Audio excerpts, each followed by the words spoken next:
embed code for this thing. Man, you look very official right now. Yes. Very Are we official. live?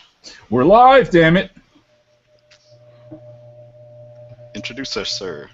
All right, give me a second. I want to make sure the video's on the site so that people can do our Taints. our taints. Wasn't that what you're about to say? I don't want this tainting us. No, okay. Come on, Links. This is going to be an offensive show. I hope so. I really do. And for any viewers, we've got a Q&A feature. So if you just click on that Q&A button, that actually gives us questions that we can answer.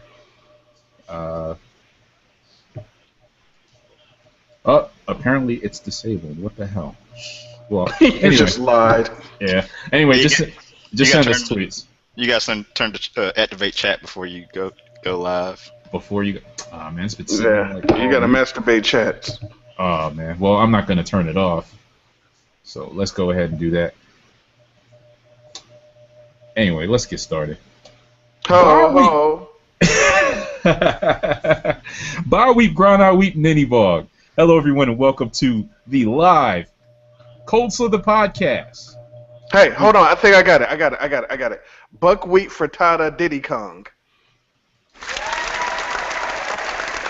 Close enough. Yeah, welcome to the live Cold Slither Podcast reunion special / series finale / celebration of the 25th anniversary of Tim Burton's Batman / whatever else you want to call this. We are live on Google Hangouts on air. I'm your host. I'm your host with the most, and after this episode, I will be Ghost, like Swayze, but you can call me Classic Materia, like my name says that on the bottom. I'm joined by my two co-hosts. First off, he is back from his year-long escapade. You would call it a hiatus, but I call it a vacation. His runaway love with Robin Givens. Oh, shit. This is the man known as the master of the one gotta go. Oh, hashtag. Yes, the tweets rhymed life in your life. Hip-hop. And the guy that doesn't like everything bagels, even though they have everything in them. Yeah, including fucking up your office. Eclectic relaxation. Yo, what's going on, everybody? Hey, since this is a reunion show, this is like when we start getting catty with each other and we all beat up Kenya Moore and stuff like that. Yeah, we talk about like all the beefs we had and stuff, and you touched my man and shit. Where's the gay guy to show clips of all the stuff that we did? To make us all uncomfortable. I think he's coming later on in the show. Literally. But in any case, my third co-host is also here. He is the commandant of the Click Nation. That's KLIQ Nation. Also the head of the Comic Book Chronicles, the weekly show talking about all things comic books, and also a recent dog owner. So he's got his own version of Spider Dog in his crib. He is known as Tim Dogg. So you're telling me this isn't an intervention? No, it's not an intervention. Oh no! If you got some problems that we should know about, Tim, that was an intervention for you. Tim, when you bought Superior Spider-Man 3, it really made me feel a certain kind of way, and I don't like what it's doing to the family. When Superior Spider-Man ended, my life ended. So, all three of us are back. The gang is back. The band is back together. The gang is all here. We've got some people watching. Shout out, of course, to Chris Tansky, or Tank from the Underscoop Fire. Tanksky Love. Exactly. So glad he's there. Beauty Jackson is also watching. A few other people. Damian Green is watching and checking in. The world is watching. As you jump in, I will add you to this, and you can be live with us. But we're going to get to talking, and we're going to get some good things going. So don't worry about that. Let me go ahead and do that, Tim, while I'm talking. But guys, let's do a quick update. It's been a year, damn near, actually a full year since we've all been gone. So what's been going on with you guys in the last year? Well, for me, After a successful 4-episode stint as Homeboy number 3 on Low Winter Sun, uh, I opened up my very own day spa for Badgers and Pumas. I did that. I went on an all-inclusive trip to Sioux City, Iowa. I did that. I vacated out there. I started a Kickstarter to bring back Zima, Crystal Pepsi, and Gatorade bubblegum. And I was a kneecap and ankle print model for a small stretch before settling back here. Nice. Yeah. Been around the world and yeah. Yes. So wait, all this stuff you've done, we didn't even talk about One Gotta Go, Tweets Rhymes Life, Cinderella, Kwame, all that good stuff you've been doing on podcast EDP or Eclectik. Oh yeah. Well, in my spare time, I also host a couple of podcasts. So the Tweets Rhymes Life Twitter handle corresponds with the Encyclopedia Hip Hop Podcast, where yes, we had Grammy Award winning Spinderella back again on the show. We had hip hop pioneer Kwame on the show, and there's some other things going on. We're counting down years of hip hop. Currently, we got 90 done, and we're gonna go to 91. The EDP Eclectic Discussion Podcast. Let's see, air quote season 3 for season. I don't know. It's a lot of solo shows with just me ranting like a lunatic about stuff. We got a whole show about my quirks. We got a whole show about things that piss me off. Spinderella did come back on that for that season. There's some other stuff coming. The show isn't dead. It's just actually somehow season 3, as far as downloads, has been the most successful of the season. Like the Kwame episode went to like 20,000 downloads, and one of my solo ones was like 15,000 somehow. I don't know why people listen to me, but so that's the thing. Yeah, so I did that, and my hashtag One Gotta Go, a great online Twitter game, which if I could figure out how to make money out of it, I would, and retire and never talk to you guys again. Well, we look forward to that day where you can make money, retire. We hope to still talk to you, but at least in passing. Oh, not even that. Okay. No. Well, that's been Eclectik, folks, and you can, of course, follow him at his at Eclectik or at Podcast EDP, all that good stuff. Tim D-O-double-G, you've been quite busy in the last 364 and a half. Let the folks know what you've been up to. Well, first I'd like to say how big an honor it is to be sharing this video screen right now with internet celebrity like Eclectik. Oh, Lord. But for myself, just still got the Click Nation website going. That's theclicknation.com. And we have sparse episodes, but when the gang is all together, we do try to get some recordings in for everybody. But if you like a weekly show that's on every Thursday night, 9 p.m. Eastern Time, that would be the Comic Book Chronicles, which I do with a couple other fellas, Dirt, Agent 70, and Roddy Cat. And we just basically... Yes. Yeah, that's the Comic Book Chronicles sound effects there. We do the comic book reviews of the week, and we discuss news ranging from comics to TV to movies, etc. And as Classick mentioned at the beginning of the show, I am now a dog owner. My good man Moby over here, laid out like he just had a rough day. No, with a name like Tim Dogg, it seems like this is far overdue. This is true. This has been a long time coming for people that know me personally. But yes, he's a good boy. He hasn't torn my house completely up yet.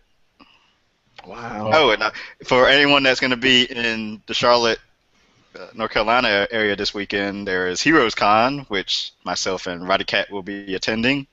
So look for us. Tweet us send us tweets. Send Roddy Cat a tweet at Roddy Cat, and I am at TimDOGG98 and at The Click Nation. Yeah, and I got to give a shout out to you for the Comic Book Chronicles. Even after our show went off the air, I was still kind of joining up with you guys for a few weeks, and then I stopped just like doing everything all together.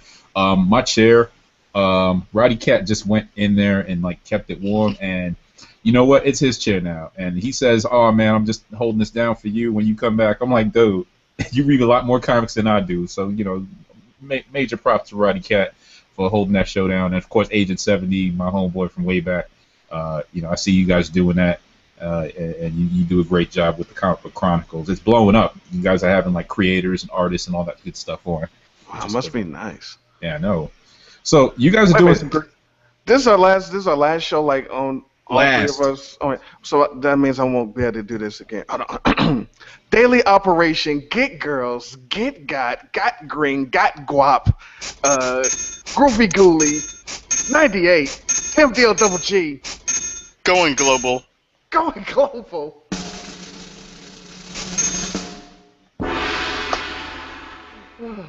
I'm amazed how Classic's already mastered the sound effects. I tried to fill in for Agent 70 one time, and I was hitting the wrong buttons and had crickets chirping when I meant to be applauding. Oh, no. It's a tough thing, multitasking. It is. It's a tough go. I don't know. It's a nice toy to play with. So that's you know, I got to say about that. But yeah, rugged. We're not gonna talk about what we did before we went live. All right. And of course, shout out to those of you watching. I see we got 6 viewers out there. Keep the 7 Which is viewers 7 or 8 more than we usually have. Yeah, exactly. And of course, we're gonna have many more listening in when we load this podcast up as its final, and that's gonna have some, you know, classic, pardon the pun, Cold Slither Podcast editing overlaid on it. I guess I should talk about what I've been doing for the last year. I'm the reason why the show got canceled in the first place. Yeah, Tim and I never released our No Vaseline studio disc. Yeah. That's gonna be on the after show. Yeah, that's gonna be on the DVD extras. I guess I could come up with a creative reason for why, but basically, like Jack Bauer, I ran afoul with the Chinese and the Russians at the same time. They was all hunting after me. I had to lay low. So that means that meant no more podcasting for a while. That also meant that I had to change professions. I was calling myself the BMOC, aka the Black Man on Campus, but I'm actually older than most of the students there, so I'm the old Black Man on campus.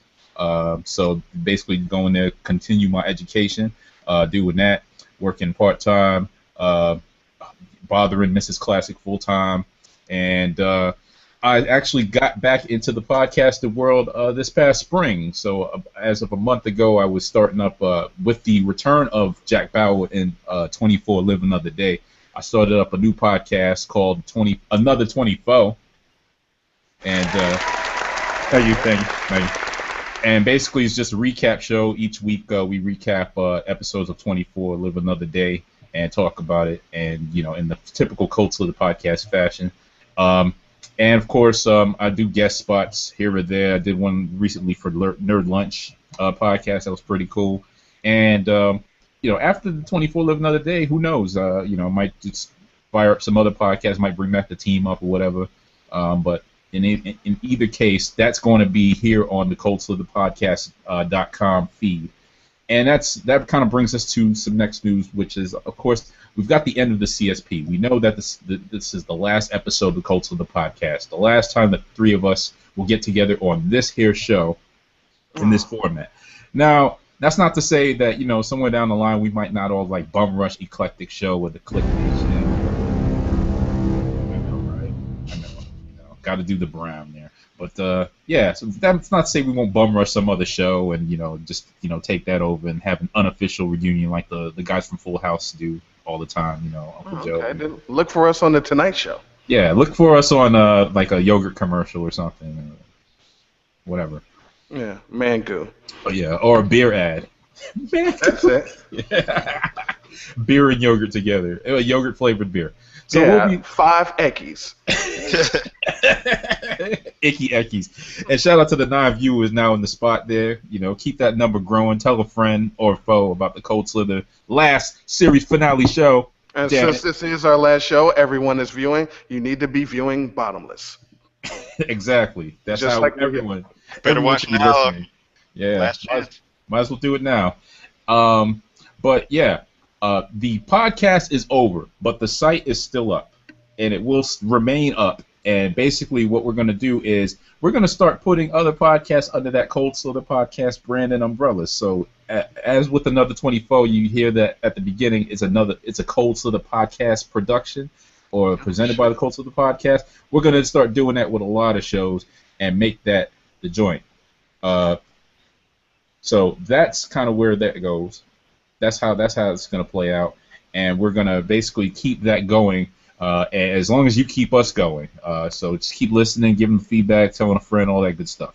Till like 3 years from now when we all get together and do the Mode Bitter podcast or something. We might do that. We might do the real reunion special with like John, Spider, Sally, or somebody talking about. So what was it like? That's it. Yeah. Can we upgrade and get Vinny Microwave Johnson to do it? I was gonna say we're like the NWO or the Four Horsemen. Just keep coming back. Exactly. That's it. Dibs on Horace. Horace Hogan. I'll be the disciple. That's it. Yeah, Brother Brood-Eye. So Tim's gonna be the Great Muda. That's where that's gonna be at. NWO Japan. Real quick, I wanted to ask you guys before we get into our topic du jour. Not to be confused with Prince de jour. Yeah, or du jour from Josie and the Pussycats. That's it. Yeah, get on your motorbikes for du jour. Hey, it's like we never left. Not at all. You know, the three-man weave is still strong with the three of us. What were some of your favorite or fondest memories of the Cold Slither show that we did, the 2.5, 3 year run, the 3 seasons in a movie that we did? Remember when we were going to record and Tim dissed us and bailed and did some other bullshit and we had to do it alone? Great time. I went to the George Clinton concert. Yeah, George Clinton concert. You Funkadelic All-Stars. I hope you got lucky that night, Tim. I hope it was worth it. Oh, you can't say that now. Mm-hmm. You can't say who he funked right on up. Oh, yeah, Tim is booed up now. He can't talk that way. Yeah, I was going to say, my favorite memory would be the very first episode we recorded in Lost. Oh, shots fired. Ladies and gentlemen, and we still have yet to redo that podcast, which, just so you know, was the greatest show we've ever recorded. Oh, I got the sound effect for that. I messed up. Yeah. That was the greatest show we ever recorded. It was perfect, and yeah. You got to add that we also stayed up till 3 or 4 in the morning. We did. We were talking out the ass, and again, so. Great times. Great times. I remember the first time I said, "Well, I was fucking the bitch." For no reason whatsoever. All right, let's do it this way. What were some of your favorite topics that we did for shows for? Like, we were all here for the Last Dragon episode, right? Yeah, directed your pizza. Yeah. We actually all watched it. Yeah. Yeah. Remember when we also used to do I guess this is still falls under Cold Slither when we used to, was it the Wrestlecast? The Wrestlecast. Oh my God! Why were we doing wrestling? It had so much potential. It was supposed to be Mystery Science Theater 3000 meets wrestling. Yeah, but for a 3-hour Raw, that was a pain in the ass. And then we started doing the last hour, the last 2 hours. And then we did the last nothing. And then we started doing TNA wrestling, and that was worse. And, hey, listen, TNA is great. I remember one time I did a 2-hour SmackDown WrestleCast by myself, just talking. And it was I was trying to be better than Michael Cole, which actually worked, but it was just boring as shit because I was running out of things to talk about. I was during the commercial, I was so who knows what's going to happen when John Cena has to face The Miz? Did you have the nice cutaways to the commercial breaks? No, I didn't do commercial breaks. So I just kind of just kept talking through the commercials. Because I didn't want any silence or dead air. Because I didn't want to edit the WrestleCast, But we'll be right back. Some people were listening, and the WrestleCast site is still up. With our Hall of Famers and all our good stuff, I still post wrestling videos and other tweets from WrestleCast on there. So check that out. Let's see. What about when we did a PBS show? Yeah, we did that. We did the PBS show. And we talked about every damn PBS show they ever had. We talked about Ghost Rider and Sesame Street and all that good stuff. It was crazy. Reading Rainbow. And how about Reading Rainbow came back and they got LeVar Burton got $1 million in a day? Yeah, I don't understand how that happened.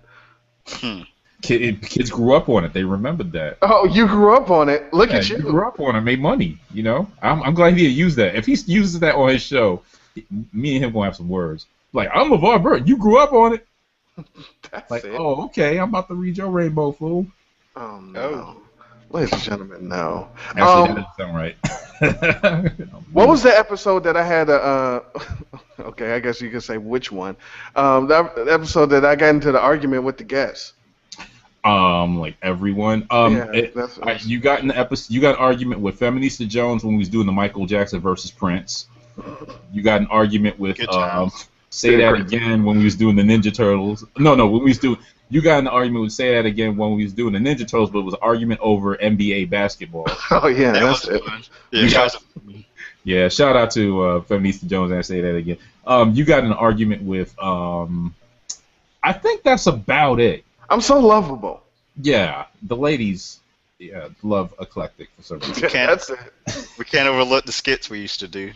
Oh, the Cobra Commander skit. I reposted that episode in our Cold Slither archive. I think yesterday or today, and someone, I think it was Meister Shake, had never heard it before, and he's been following the show for a long time, and he said he was dying laughing. Damn it, Meister. Yeah, that was a funny skit. We heard that one, and shout out to Your Hood Lawyer. She was there with us for that first skit, and for our first full episode after our premiere. I think it was actually our third episode. Wasn't she on the Family Matters episode? Yeah, that was it. The sitcom conspiracy theory. Yeah. That was a good episode. We talked about Carl Winslow and Philip Drummond and all that good stuff. That was good. Yeah, girl went up the stairs and we're blaming it on. Yeah, she went up the stairs and it came right down. You know. Shouts to Judy. Yeah, I'll just check. All right, I'm just checking out some of the Lamar Revengers in the house. Hey, out of all the Revengers, he's my favorite. Oh, we're gonna have Lamar Revenger. He's gonna momentarily. I want to get him on screen and talking to us because basically we need to shower him with praises and garlands and wreaths and beers. Cheers. No, come on, dude. It's not that kind of. Wait a minute, are we recording? My bad. I'm sorry. What's the drink of the night? Classic. Yingling, traditional lager, free commercial, free pub for you guys. Shout out to the local Safeway, which had it on sale. So I'm having a Zima. Okay. Something different. You're not having a Crystal Pepsi? That's for later. That's a nightcap. Another good episode I remember was the fast food episode. Fast food episode rocked. We talked about all our favorite fast foods from back in the day. Very controversial episode. It was. Was that the origin of cold ketchup and room temperature ketchup? No, cold ketchup, room temperature ketchup was all the way back at episode 2 or 1 or 0.5. Like you guys were talking about. I think Eclectik said something about cold ketchup, and then I started the next show saying I got a bone to pick with you guys with this ketchup. Yeah. And y'all were like, but cold ketchup on hot fries, it's a great thing. It's incredible. Yeah, whatever. Yeah, and if anybody learned anything from this show, it's that Classick hates cold ketchup. It's an asshole. Oh, I'm sorry. Is an asshole that hates cold ketchup, and Oreo cookies are the worst tasting cookies ever, and they are assisted cookies. Impossible. Cookies that need help. And Eclectik that does not like cheese. Yeah, or everything bagels. Or fucking just about anything else. Yeah. And Tim likes everything and everybody and should have been the host of this show because of that, because he's the most approachable. If Tim was the host of the show, there would still be a show. There would. But then my memory's not as good as y'all on 80s trivia. So we'd be a 90s show. Yeah, it's evident to the episode of the Password that you guys appeared on. Oh, yeah. The pyramid. Pyramid. Yeah, we got our pyramid rocked. Is what happened. We did the Viper is Coming. Remember when this was supposed to be more about G.I. Joe? It was, and we started to go that way the last, I guess, for a few episodes. We did the Cobra Claws Coming, where we talked about the Christmas episode of G.I. Joe. In fact, we talked about a whole bunch of Christmas episodes of different shows on that first one. And then we did the Vipers Coming. We did the Cold Slither episode. That was pretty good. And the one you lost. Yeah, and of course that Pyramid of Darkness and all that good stuff. So. Did we ever watch the actual Cold Slither episode? Yeah, we did, didn't we? We watched it and did a show on it at the same time. That was pretty good. Yeah. There's that good memory of mine again. Yeah. We did a Superman show. Yeah. With your friend. Our friend. Yeah. Room. At the Disney afternoon show. That was the joint too. Somebody even pulled up the website. Yeah, we did that. You can cheat. Mm-hmm. We did the Scooby-Doo episode with our homegirl Nick Jew. That was a funny episode. That had the whole backstory of Velma. Yeah. And that was another skit we did too. And that was everybody should listen to that show. Go find that show. I mean, you talk about conspiracy theories. We went all over the map with the conspiracies about Scooby-Doo and Shaggy. And rest in peace. I got to do the rest in peace. Way to bring down the room classic. But I got to do this. Rest in peace to Casey Kasem. Rest in peace to, of course, Dr. Maya Angelou. Rest in peace to Tony Gwynn. Yeah, I had to go because for some reason every time I think about Tony Gwynn, I think about Kirby Puckett because he passed away a few years back and he was a great hitter too for the Twins. But Tony Gwynn was for the Padres and he just passed away recently. Anybody else asking about anybody else? Look, I can't do rest in peace for everybody that passed in the last year. Just I'll help. Sorry, everybody died. There it is. Yeah. There it is. But Casey I got a Kasem. beef for rest in peace, man. Rest in peace is stupid. All right, no, I don't mind the rest in peace. Here's what I mind. Is the variations when people do I don't mind when people use them, but I mind that people feel the need to do more. You don't like Rest in Power? No, Rest in Power and Rest in Paradise, that's cool on its own. No, but when people stack it on top of your Rest in Peace, Rest in Peace is cool, but Rest in Paradise to this guy. Like, what is this, LL Cool J and A. Marie? Seriously, you got to do that, my brother? Really? No, listen. This is, and I'm sorry, I'm not saving it for the Shark the Pit because last show. Yeah. Rest in Peace is dumb because you go on Twitter and people are tweeting Rest in Peace Casey Kasem. Who the fuck is that for? Casey Kasem's dead. Who's reading that? And his family is not following the plug. His family is not following you. His family pulled the plug. Exactly. They're throwing fucking cupcakes and pies at people like crazy eyes. They're not. We're gonna have a whole episode on what pisses Eclectik off on Twitter. Yeah. Oh, he has that on podcast. I already got it. I did. Tim doesn't listen to my show. Yeah. No, I actually did listen to that episode. AKA the Get Off My Lawn podcast. Yeah, I'm just saying, man, the Rest in Peace is so done, and it's self-serving. It's for people that want attention, because they go in there and say they want to be the first person that let you know somebody died. So then it's, Rest in Peace. It's not for anybody. It's for you. You're not even following that person. You don't even add them. So it's not fucking. Calm down with your stupid Rest in Peace. Rest in piss. That's what you do. You rest in piss. Who rests in piss? I've never been that drunk. Interesting. That's right. I'm only on half a beer, and I'm not going to rest in anybody's piss. That's just you can rest. You can relax. Something's wrong with you, buddy. So dumb. Well, anyway, let's get back on track here. We got more sorry, time to be angry and shake our fists at the world. So we're going to be here till 9-ish.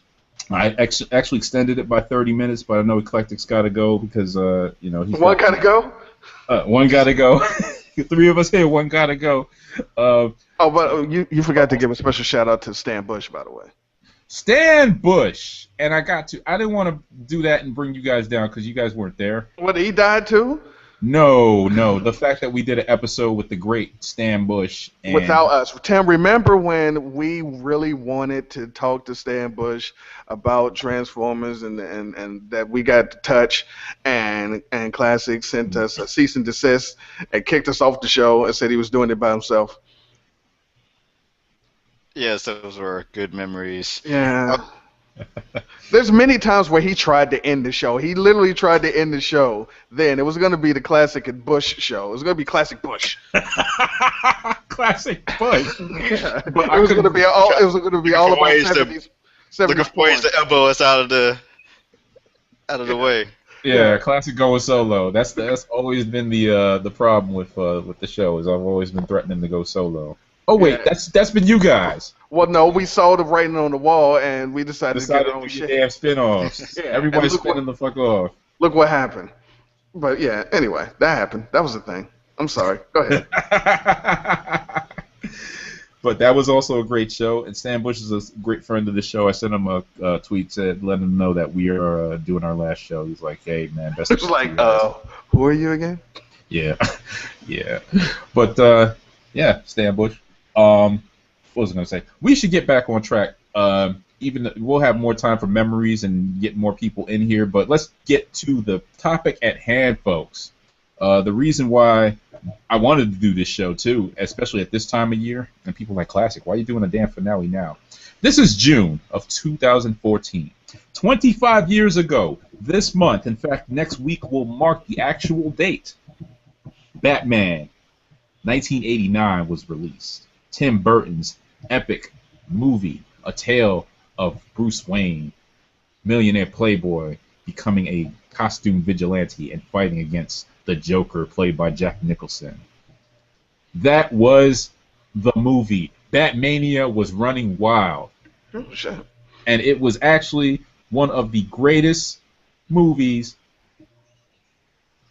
of all time. No, I'm sorry, I'm not gonna say that. But it was it basically kicked off the super Godfather, then Batman. That's the list. Godfather, Star Wars, Batman. What did Batman do? It's basically Batman changed the game in terms of movies, comic book movies, superhero movies, superheroes, comic books, animation. Batman changed the way movies are marketed. It changed the way movies are made. And it gave us all these awesome superhero movies that fanboys just lose their shit over now. You see trailers for Guardians of the Galaxy and go, oh, that's gonna be great. You can thank Batman, 1989. Shit, they invented trailers with Batman. Yeah, they invented trailers. Very first. That was like the first comic book movie, or at least for an A-lister. How dare you besmirch Christopher Reeve in such a man? You know what? Oh, that's right. I don't really recognize Superman, so. Oh no, Yeah. that's because he wears glasses. It wasn't the first, but it basically ushered in a modern era of comic book movies, because up until then it was Superman, Supergirl, and it was like that was it. I don't even think Marvel had any movies. We don't count the 70s Spider-Man with the speaker eyeballs. That shit was never in theaters, and if it was in a Pee Wee Herman theater. It wasn't in a real theater. Oh, come on. Make sure you duck at the climax. I like what you did there. Mm-hmm. Yeah, special effects. So, Batman. Tim, how old were you in 1989? 2. Shit. I was 9 years old. So you did a ton of research for this particular topic, and of course, Eclectik. I was 42 in 1989. And I must have been 6. So between the three of us, we should have some great fond memories of Batman. Why was Batman so important? Well, there was a lot of build-up and hype about the movie, a lot of high expectations for the movie. This was basically after Superman. This was the movie that was supposed to be next in the progression. You had the Super Friends. You had Superman, Wonder Woman, The Flash, Batman, Aquaman. Shout out to Aquaman. But for some reason, Batman, it had the hype and the build-up and the high expectations, but people were wary because you had that 60s Batman series. Of course, Eclectik got that on his avatar there. The 60s Batman is my favorite Batman. Yeah, that Adam movie West, is my favorite Batman movie. The 60s Batman is everything. But when they announced that movie was coming out, somehow everybody everybody wanted to see it. It was the most anticipated everything. It was like people you didn't even know cared about Batman or knew Batman, or they were just like, we got to see this movie. And it was just instantly already going to be great. Yeah. Hey, guys, you know what? We got somebody in the audience. I want to bring them in. Wait a minute. Is this Michael Keaton? Tim, it's Michael Keaton. Michael Keaton just called into the show. This is bigger than Stan Bush. Because he's somebody that's got some Batman knowledge, some comic book knowledge, some movie knowledge, and I think he'll be a great addition. So I just sent that invite if he can check that out.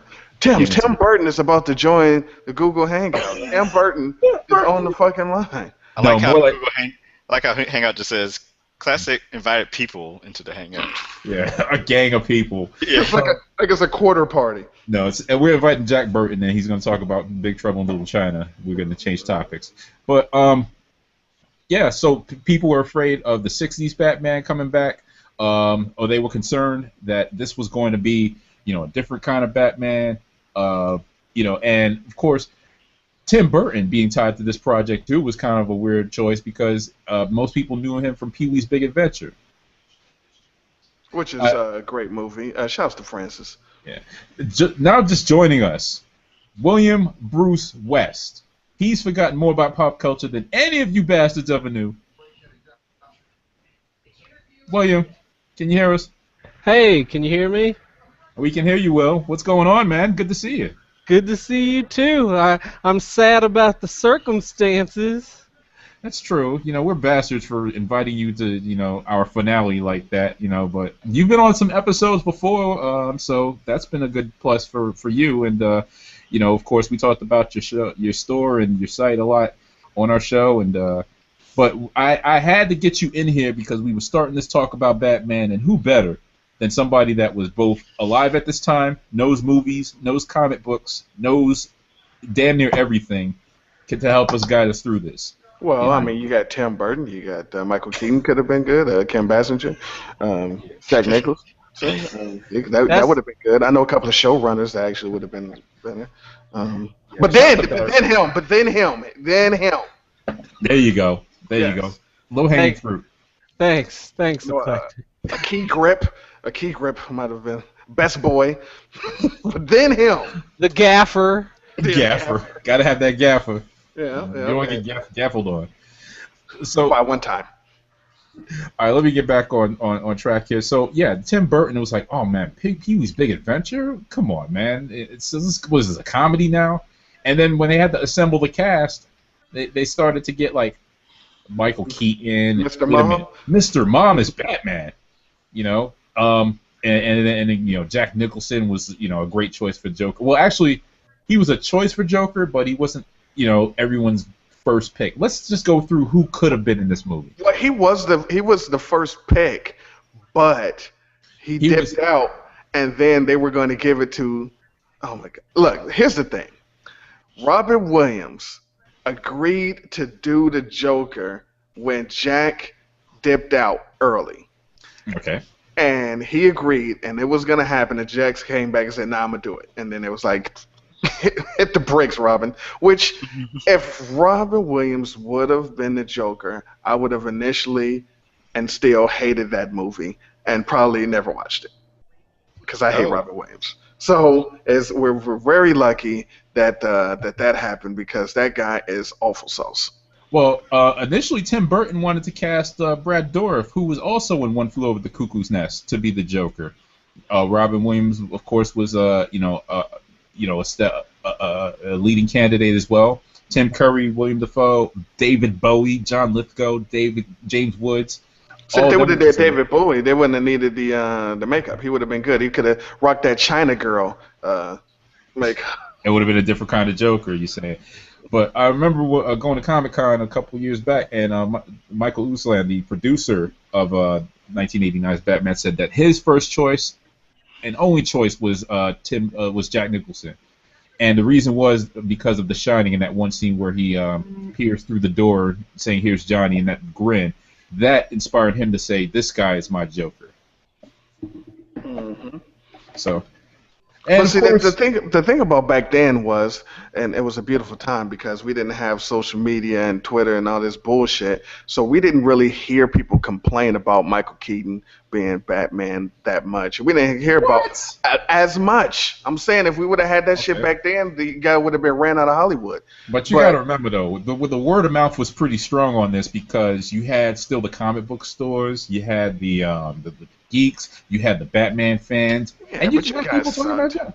And you know what? The knowledge wasn't there about Michael Keaton and his movie roles in terms of his depth and width of his acting chops. And basically all people saw when they heard Michael Keaton was Mr. Mom and all the other comedies that he's done. Night Shift and all that other crazy stuff. But I think it was Clean and Sober was like the one movie that they the producer saw and said he can actually do dramatic scenes, and he has range. Okay, so. Yeah, so that's kind of where they were thinking, and actually ended up being a good choice. But people didn't know at the time. There was a swell of people that were like, "Why the fuck, Michael Keaton? This is gonna suck," And I don't think social media would have done. I mean, social media would have made it worse. So to your point, to your credit, Eclectik, that's kind of, I agree with you there. Oh, well, there you go. Yeah. Tim. Yes. What did you think when you heard the announcement of the Batman movie when you were leaving fourth grade? Well, I was gonna say you have to remember. So since I was 9, I actually didn't see the movie in the theater. I saw it on DVD whenever it came out. I know, but were you happy that it was actually gonna happen? Did you have a lunch pail? Did you have a Batman lunch pail? Myself and Adam Black, we got together after school that one day and we watched it, and I just remember I didn't know who Michael Keaton was. I didn't really, you see the actors, but I didn't recognize who Jack Nicklaus was, and Michael Keaton, and who was the chick, his girlfriend? Kim Basinger. Kim Basinger, who's actually from the town I'm in right now. Oh shit! Look at that. Shout outs to Athens, Georgia. But I just remember it leaving the impact, and even though I grew up as a Marvel fan, I still appreciated the fact that there was a live action Batman movie, and there was a guy in an actual suit running around doing the things that Batman did in the comic books. Yeah, that was pretty cool, and I like the fact that, I mean, at first I didn't like that the suit was all black.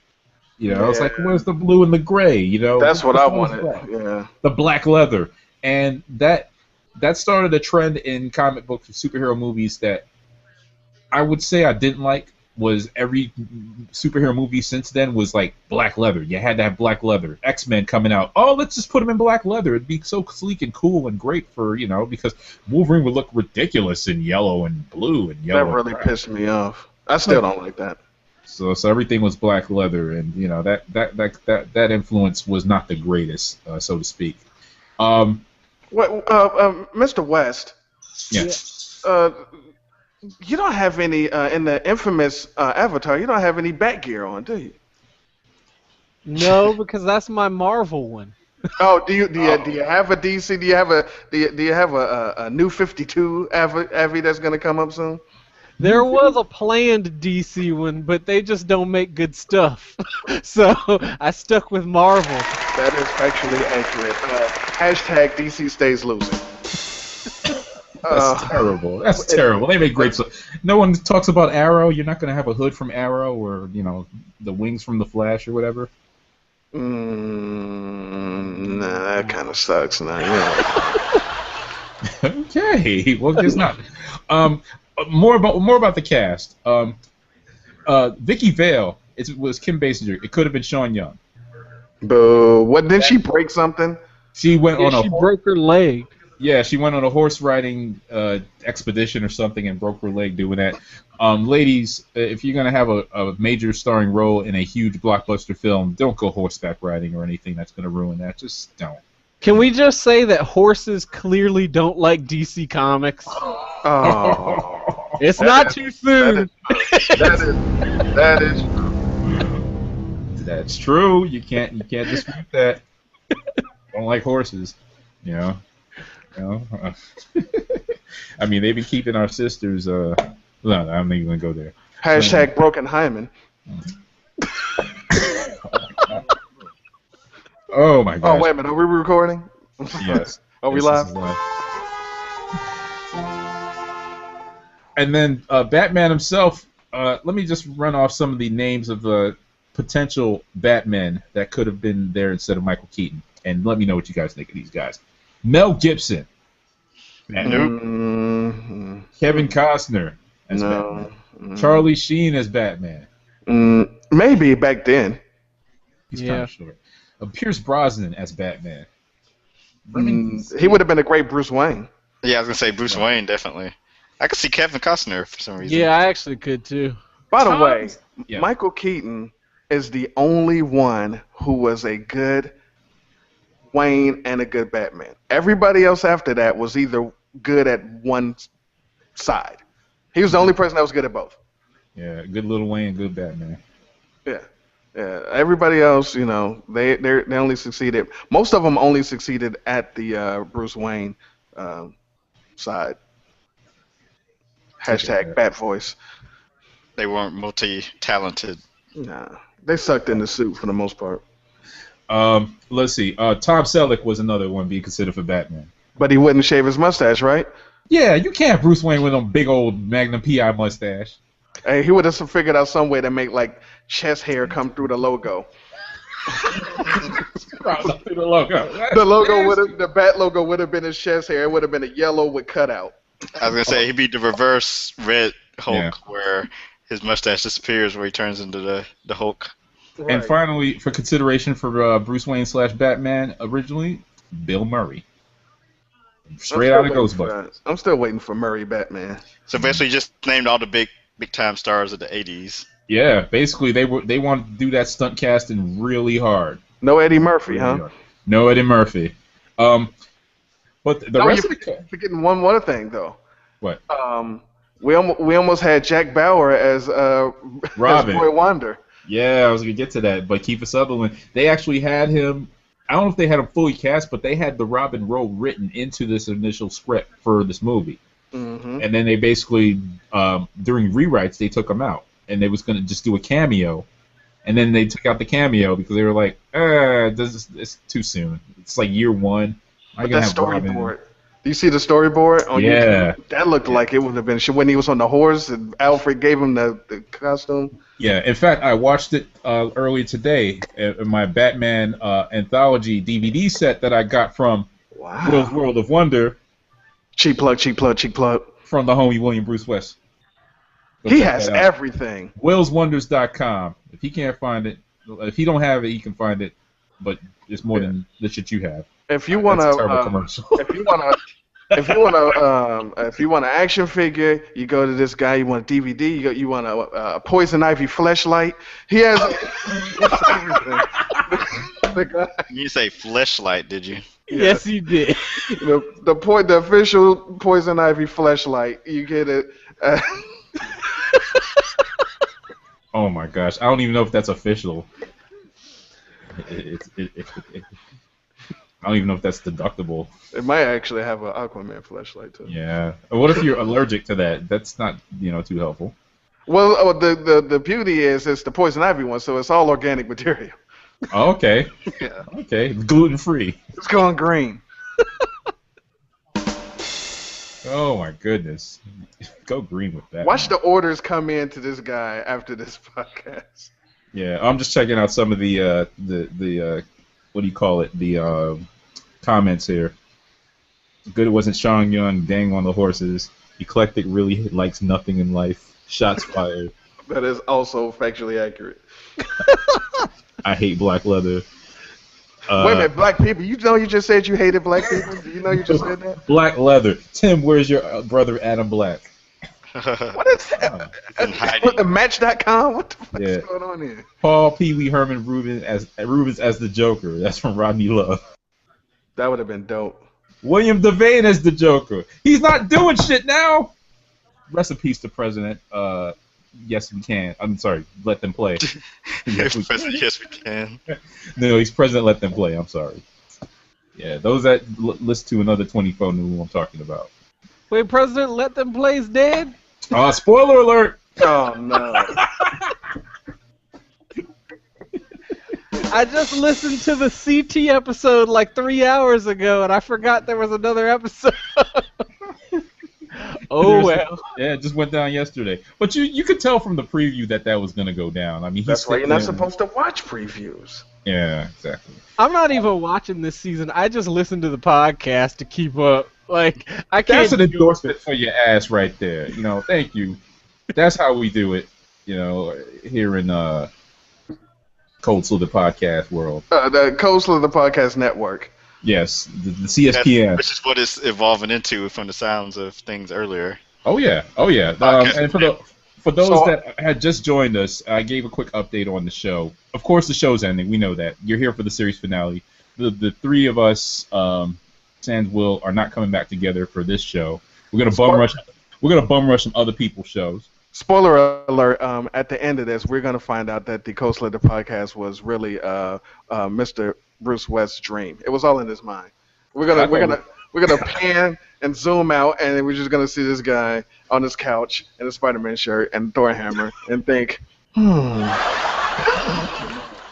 thought it was just the fact that we were that we were all in purgatory or something, waiting for another podcast to start. Or Lamar the Revenger wakes up next to Bob Newhart's wife, and just crazy. Oh my gosh. Oh goodness. Hey Lamar, if you're listening, sorry about that. Yeah. How's there's a rumor that Cold Slither Podcast Network is going to try to acquire the Click Nation to be a part of the CSPN and to run that station ID in the beginning of the show? I try to keep my hands to myself, but I heard there are some feelers out there, so take that as you will. Yeah. Is this a evil takeover taking place? Well, it was hostile. after after Deanna Black made some racist comments. I heard that the Click Nation was up for sale. About what? He doesn't make racist comments. Come on. No. That's what I heard. There's the $2.something billion. All right, we went through the cast. Let's talk about, of course, the trailer and then the hype, the marketing and promotions.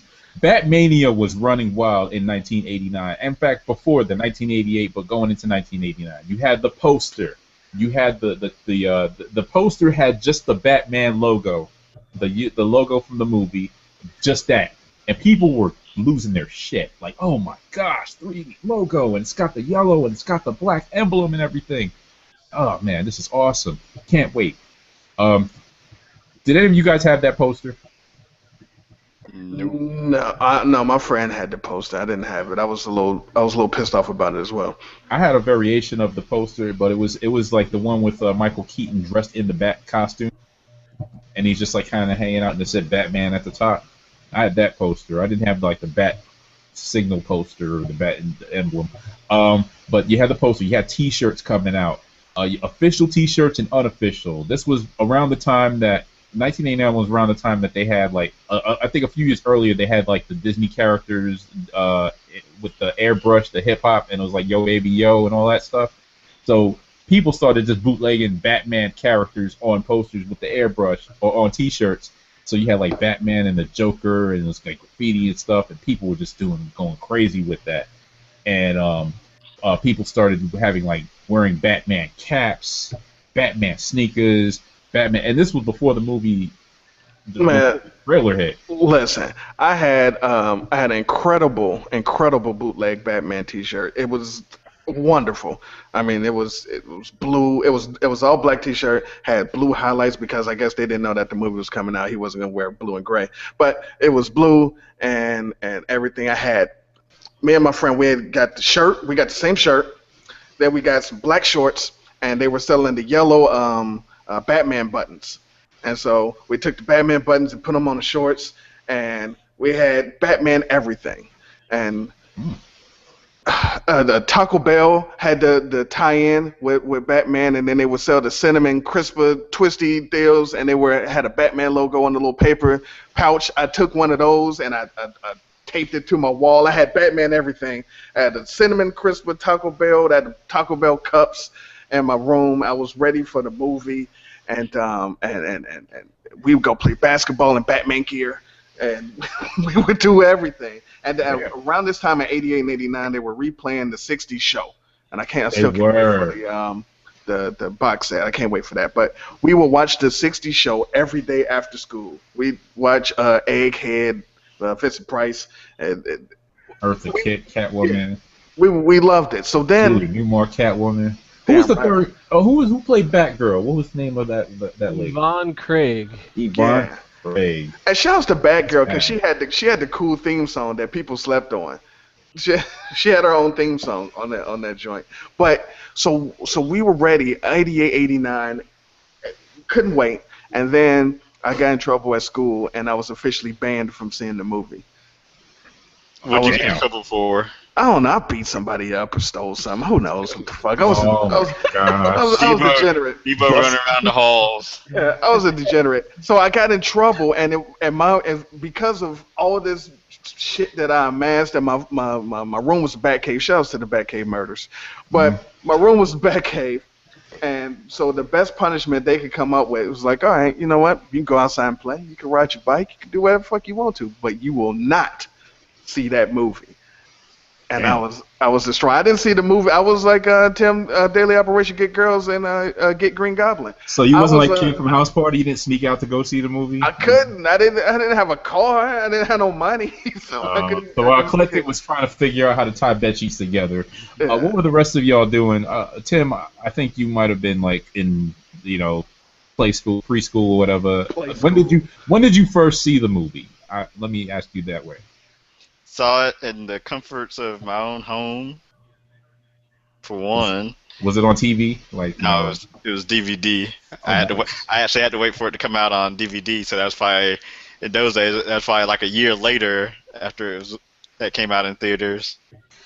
Wait, DVD or VHS? It had to be VHS. No, VHS, whatever. I'm like, in 1990. You saw it on Blu-ray. I saw it on tape, and actually, yeah, it was because we bought it, so it's probably still at my parents' house. Now that I think about it, got that VHS. Where were you when Batman came out? Did you see it in the theater? What was your experience like? As much as I remember Batmania, because we forgot to say, people were also getting it shaved in their heads. The haircut. That was the thing? Yeah. Oh, Yeah, man. get that symbol shaved in the back. So, I remember Batmania, but I completely don't remember it ever coming out in theaters. I don't know what happened, if I'm repressing some memories or something, but I remember I got it for Christmas. And so I first saw it on VHS like Tim, because I was 8. So, yeah. Okay. All right, before I get into my Batmania, I got to... Classick was in the shower all along. I'm reading some comments here. Let me go into some comments about Batmania.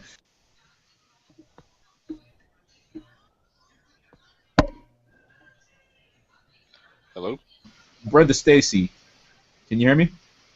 Well, now. Yeah. Okay, that was weird. All right, so Brenda Stacy shared, I remember Batmania in all the malls, tons of T-shirts, fast food restaurants, cups and such, all the bootleg merchandise and Batman shoelaces. Malls decorated in Batman marketing posters and such. For me, this was the last great mall experience before the demise of the American Mall. And then she writes again, high top fade with a bat symbol. Yeah, buddy. And more stuff about me being in the shower. I don't know what that's about. Oh. You were batting off in the shower. Yeah. Oh, shout out to Beauty Jackson. She was my guest on last night's Another 24. She actually has been on the show 3 times now, so she is the returning champion. She's my official Chloe on the show, because when that show comes, every time 24 is coming on, she's like, "You ready to do a podcast tonight?" I'm like, okay." Has she ever set a perimeter or opened a socket? She's learning that stuff, so she's learning all that. So we're slowly. But I don't need that. If I'm Jack Bauer, all I need is somebody to just correct me because I'm gonna be wrong. That's guaranteed. Your knapsack of doom. You gotta have the knapsack of doom. Gotta have my man purse of doom. Yes. Upload it to my PDA. Yes, exactly. It's 2014. I have a Palm Pilot. Oh, it means public displays of affection is what it means. Damn it, Chloe. I'm in a Chinese prison and I got Wi-Fi. But for These me, quotes from Another 24. no, this is just us being stupid. But yeah, listen and you'll find all that good stuff. But you hear all of this banter and you realize this is the last show. You guys want more of this? Yeah, you know what? Let us know. Hit the comments. Hit up the website. Leave us some comments on this episode, and of course, let us know. Hey, bring back Cold Slither Podcast. We might listen to you. We should have did a farewell tour. We should have did a countdown. We should have did 10 episodes and did a countdown. No, I don't want to go on other people's podcasts and collect plaques and jerseys. You're not down with OPP, other people's podcasts? going on Underscoop Fire, and then they'd be like, Here's a commemorative plaque for the 2 seasons that you and the 50 episodes that you lasted. Oh man, made out of pewter from the Meanwhile, Franklin Mint. Meanwhile, we're on our 75th episode, so screw you. Hey, I've got 74 episodes of Comic Book Chronicles. Oh, you bragging? Hashtag you bragging. I don't know how many episodes I have. I apologize. Yeah, because what you do is you remaster old episodes. Hey, listen, man, it's new to you. New to someone, damn it. Hey, did you take all my parts out of our episode together yet? No. I mean, soon it will be on the cutting room floor. I might just release an old classic. It just have you answering questions if no one ever hears the questions. It's just be you. Just me answering stuff. Okay. Yeah. All right. So 1989. I had just graduated from middle school, 6th grade. No, yeah, 6th grade. No, 7th. Or a sophomore in college. Yeah. Anyway, I just graduated from middle school, and it might have been like 7th grade or 8th grade. When you start high school? It's like 9th grade, right? So 8th grade. Yeah. So 8th grade. Just graduated from middle school like a week before, and all the kids got together and we met up like at the bus stop, like we were going to school, but we were going to Kings Plaza Mall in Brooklyn. And so we went down to Kings Plaza Mall, which was the mall in Brooklyn. Shout out to Albee Square Mall. Yeah, come on, Albee Square Mall. They have a movie theater. So we went to Kings Plaza, and to go see Batman. 1989, you got to see Batman. I tell you, the line was wrapped around the mall. So from the theater, the Lowe's theater in the mall. Oh no, it was a like RKO Cinema. Around, they had like a kind of a lap line, and it went down the escalator. So you had I got on the line at the Cookie House downstairs from the mall, from the theater, the upper level, and waited on that line for hours just to buy a ticket. It was like one of those things where everything was sold out, and so it was like they were just like, you buy a ticket, you go right in, because they had that many people waiting. There was no movie phone or none of that shit in between. You weren't just buying tickets and coming back later. You had to buy that ticket, go and see that shit, and get the hell out. And when I tell you, it was standing room only in the theaters. Thankfully I got a seat for our show, but I walked past another theater where the movie was already playing, and people were not just in the seats. People were standing in the aisles, laying down sitting down, like just kind of like sitting on the floor, watch this movie. The fire code didn't mean shit back then. They ain't had no fire marshal, and so you had that going down. And that's back with popcorn and drinks. You could get it all for like $6. And we liked it, damn it. It was everything was cheap back then. But I was so damn happy. Women. The hype was crazy, and people were buying Batman comic books. I started like reading up on Batman, like the comics, because I was like, whoa, what are they going to do in the movie? Let me read some comic books. And the comics were actually, the tone was still it was getting dark at the time. In fact, the movie was based on 2 comic book graphic novels that were pretty dark in itself. And will help me out here if I get these wrong, but Alan Moore and Frank Miller, The Dark Knight Returns in '86, I believe, and The Killing Joke, which was like '88. Yeah, that's about right. And so those were some dark tone comics, and Batman started to get dark. It wasn't like your '60s Batman anymore. That was long gone. Batman was going through a period where Jason Todd had just died a few years earlier, so he was like in his grieving, and he started turning into don't trust anybody. I'm gonna keep files on you bastards, Batman. But he wasn't quite there yet. But this was like the downward descent of Batman. So while Batman was doing well on the big screen, on the comics, he was starting to suffer a little. But back then, did he only have like 1 or 2 comics instead of now where he has 254 different titles? It was Batman and Detective Comics. Yes, you see how simple things were back then. Mm-hmm. Actually, right before the movie, they launched. I think it was around the time of the movie was when Legends of the Dark Knight launched too. Yep, and that was like the Elseworlds comic. Basically, they did a few one shots like Batman Elseworlds. I think what was it that launched it? Gotham by Gaslight, was that the one? Gotham by Gaslight. Yeah, that That is an Elseworlds. Legends of the Dark Knight was really just stuff that kind of wasn't necessarily in continuity. It wasn't. It wasn't like Elseworlds exactly, but it didn't really affect anything going on in Batman and Detective.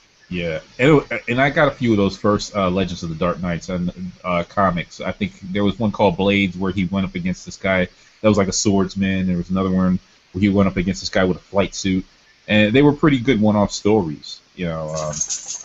But then it started to get into the Batman comics continuity. We're talking comic book stuff now, folks. So yeah, I mean we have a comic expert here. Yeah, I haven't read any of those stories. That was something about me too. I like how Tim just doesn't cut. He cuts the bullshit. He's like, I ain't read that shit. That was early DC stuff. Yeah, you don't mess with that. Spider Dog just woke up, so she wants to join the proceedings, but she can't. So sorry, girl. Yeah, She needs to make her Cold Slither Podcast debut. Yeah. Tim looks like a Democrat on Fox News. I saw that. Shout out to OJ. Man, what's with the OJ Time magazine cover, Tim? Because not enough lighting. Yeah. At least I'm showing myself. Oh, dude. I mean, shots fired. Yeah, let the record show that I look like Large Marge from PB's Playhouse. And tell him Eclectik sent you. Oh, so sad. All right, let's move on a little bit further. So we had our experience. The box office was crazy. Batman broke records for its time. It was like the #1 movie for the weekend opening, #1 one-day opening, #1 first week. It was basically all the records that were smashed by like Spider-Man and Harry Potter later on. Batman started smashing a few of those records. And the reviews were pretty good too. You know, there were some negative reviews. I remember Siskel and Ebert. It was like one gave a thumbs up, one gave a thumbs down, and that was like the authority on movie reviews for all you kids out there. You know, Siskel and Ebert were both alive and doing at the movies. So that was They were the Rotten Tomatoes of the '80s. Yeah, they were the two Rotten Tomatoes. You know, so they didn't. You know, but you know, you had the movie reviewers from back in those days too. It was like Gene Shalit.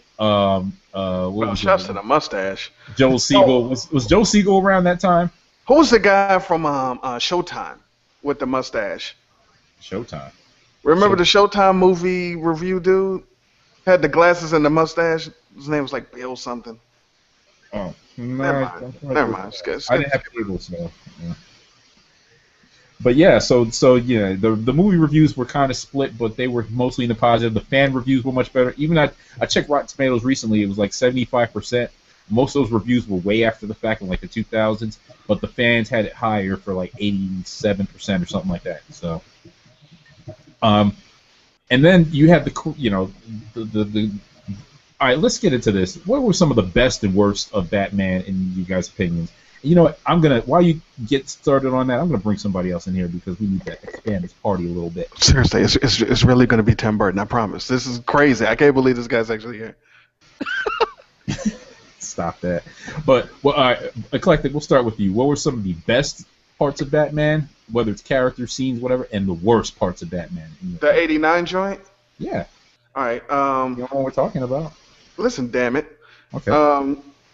The best parts of Batman were pretty much just like The Dark Knight. It's the Joker. The Joker made the movie, and plus, you know, I'm always pro bad guy anyway. But he had the best lines. Vicky Vale's like, "You're insane." Joker's like, "I thought I was a Pisces."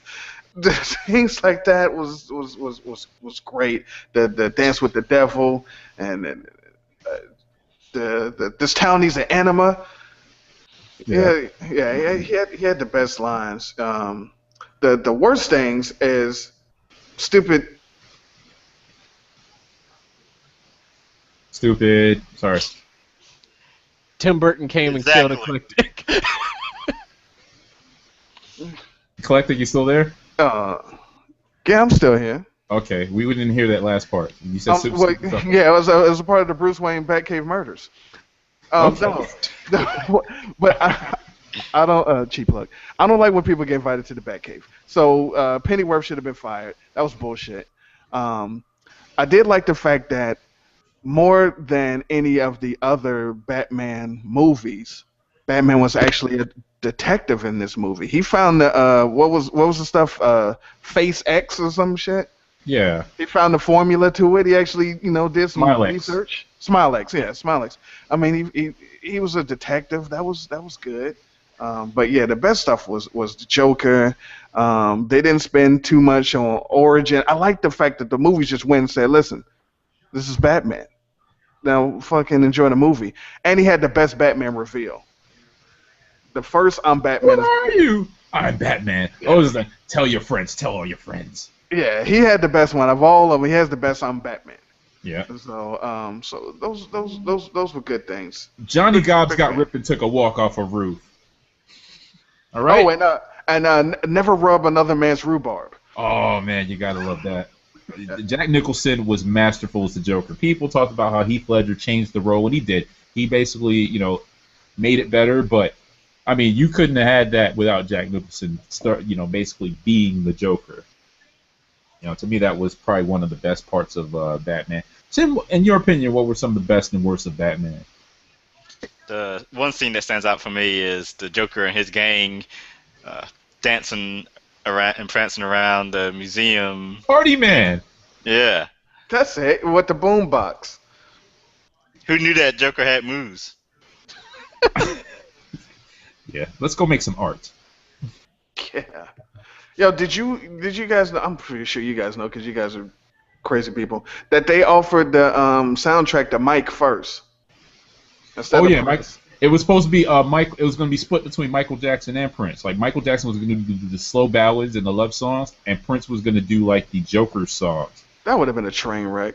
And by the way, Batman, that 1989 movie was the first movie to have a double soundtrack. It released the soundtrack and the score, as two separate CDs because the score was for most people, and then the soundtrack is for the hers. Oh, come on, son. Really? What happened? Wait a minute, are we recording? Wait a minute, my bad. I thought this was the dry run. This is not. My bad. Oh. Well, you're here with us right now. What were some of the best and worst of 1989's Batman in your opinion? Oh, well, the best, like everybody said, is the Joker stuff. There's a reason Nicholson got top billing, besides the fact that, he was the biggest star.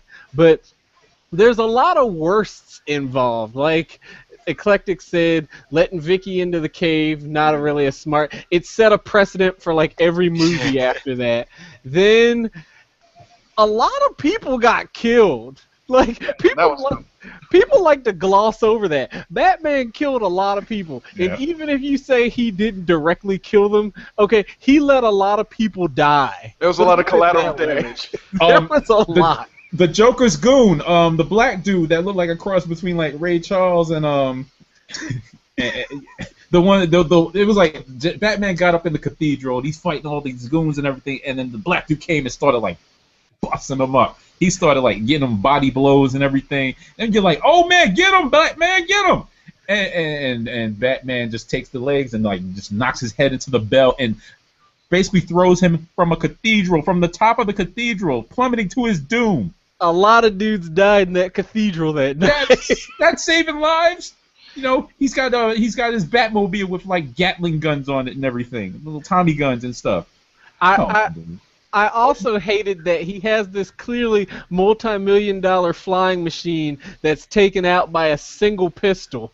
Yeah. Yes, it has a long barrel. It was a long barrel, man. Come Extended muzzle, all Dirty Harry looking shit. Now, what is the official? Now, we will count the air quote bullshit reveal that the Joker killed Bruce Wayne's parents as bad. That was bullshit, correct? Yes. Yeah. Let me get to that real quick.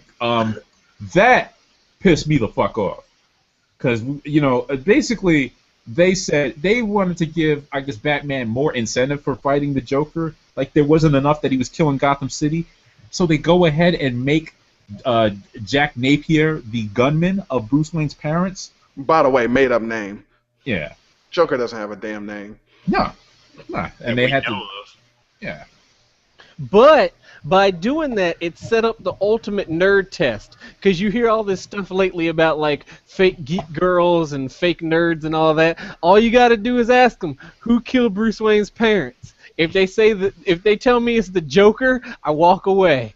We still want to see their breasts though, but then we're walking away. What if they say Joe Chill? If they say Joe Chill, then we can talk. What if they say Groove? What if they say Groove Be Chill? Or Oh, well, I would say it's nothing like hip hop music. Or Joski Love. Right, Hey. it's called the Pee Wee. There you go. Yeah, man, so that pissed me off. I think that's about it. You know what? At the time that I saw the movie, I didn't like Alexander Knox. I thought he was like, his one-liners and his wisecracks were really goofy. And, Robert Wool went on to become Arliss, which was one of the greatest comedies of all time on HBO. Sarcasm there. But, I like the artist out there. but he grew on me. I actually liked him. I didn't like him at the first because I thought he was just trying to steal Bruce Wayne's girl. Oh, damn. He was player hating from the sideline. But, he brought some, I wouldn't say comic, kind of a little bit of comedy to the movie. What I liked about the movie was most everything else. Jack Nicholson as the Joker. Michael Keaton as Bruce Wayne. Alfred was awesome in this movie, except for letting Vicky in the Batcave. He was still. Yeah. Other than that, he was a solid Alfred. Yeah, I mean, he was. I like the casting decisions. I like the bold casting move of casting Billy D. Williams as Harvey Dent. And the thinking behind that was they were going to have him in the next movie or upcoming movie as Two-Face, and they wanted to have like a black man with like kind of they want to do a black-white thing with Two-Face.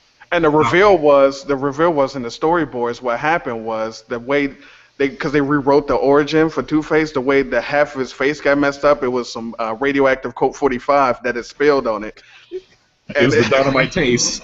Yeah. Worked every time. Yeah, it was a whole thing. It was a Slits truck that came around the corner, and he was drinking the Colt 45. And the bull. Once the bull starts chasing you, you gotta fucking go. That casting of Billy D, though, that confused people for like the next 20 years. Because even in the animated series, we ended up with this like mulatto Barack Obama cop. Oh, no. It's like what they did to Nick Fury for a few years before they settled on Samuel L. Jackson for good. They was like, oh, he's kind of. Or who was the one who did they do that for? Not Daisy Hill. Who's Maria Hill. Maria Hill. Yeah, because that's why I thought she was supposed to be black when the movie started. Yeah, Avengers to Earth Mightiest Heroes. Maria Hill is like, she's dark. She was Jasmine Guy. Yeah, and then of course, she's Robert Scherbatsky on the movies and the TV show. So it's like, okay, well, what is she now? Because in the comics, she was one way. Like figure it out. Yeah, so racial ambiguity aside, which doesn't mean anything now because. And I also can't spell that. Yeah, we got a black Human Torch, so progress. Boo, hiss. Oh, Eclectik don't like that. That might be. I will never see that fucking movie.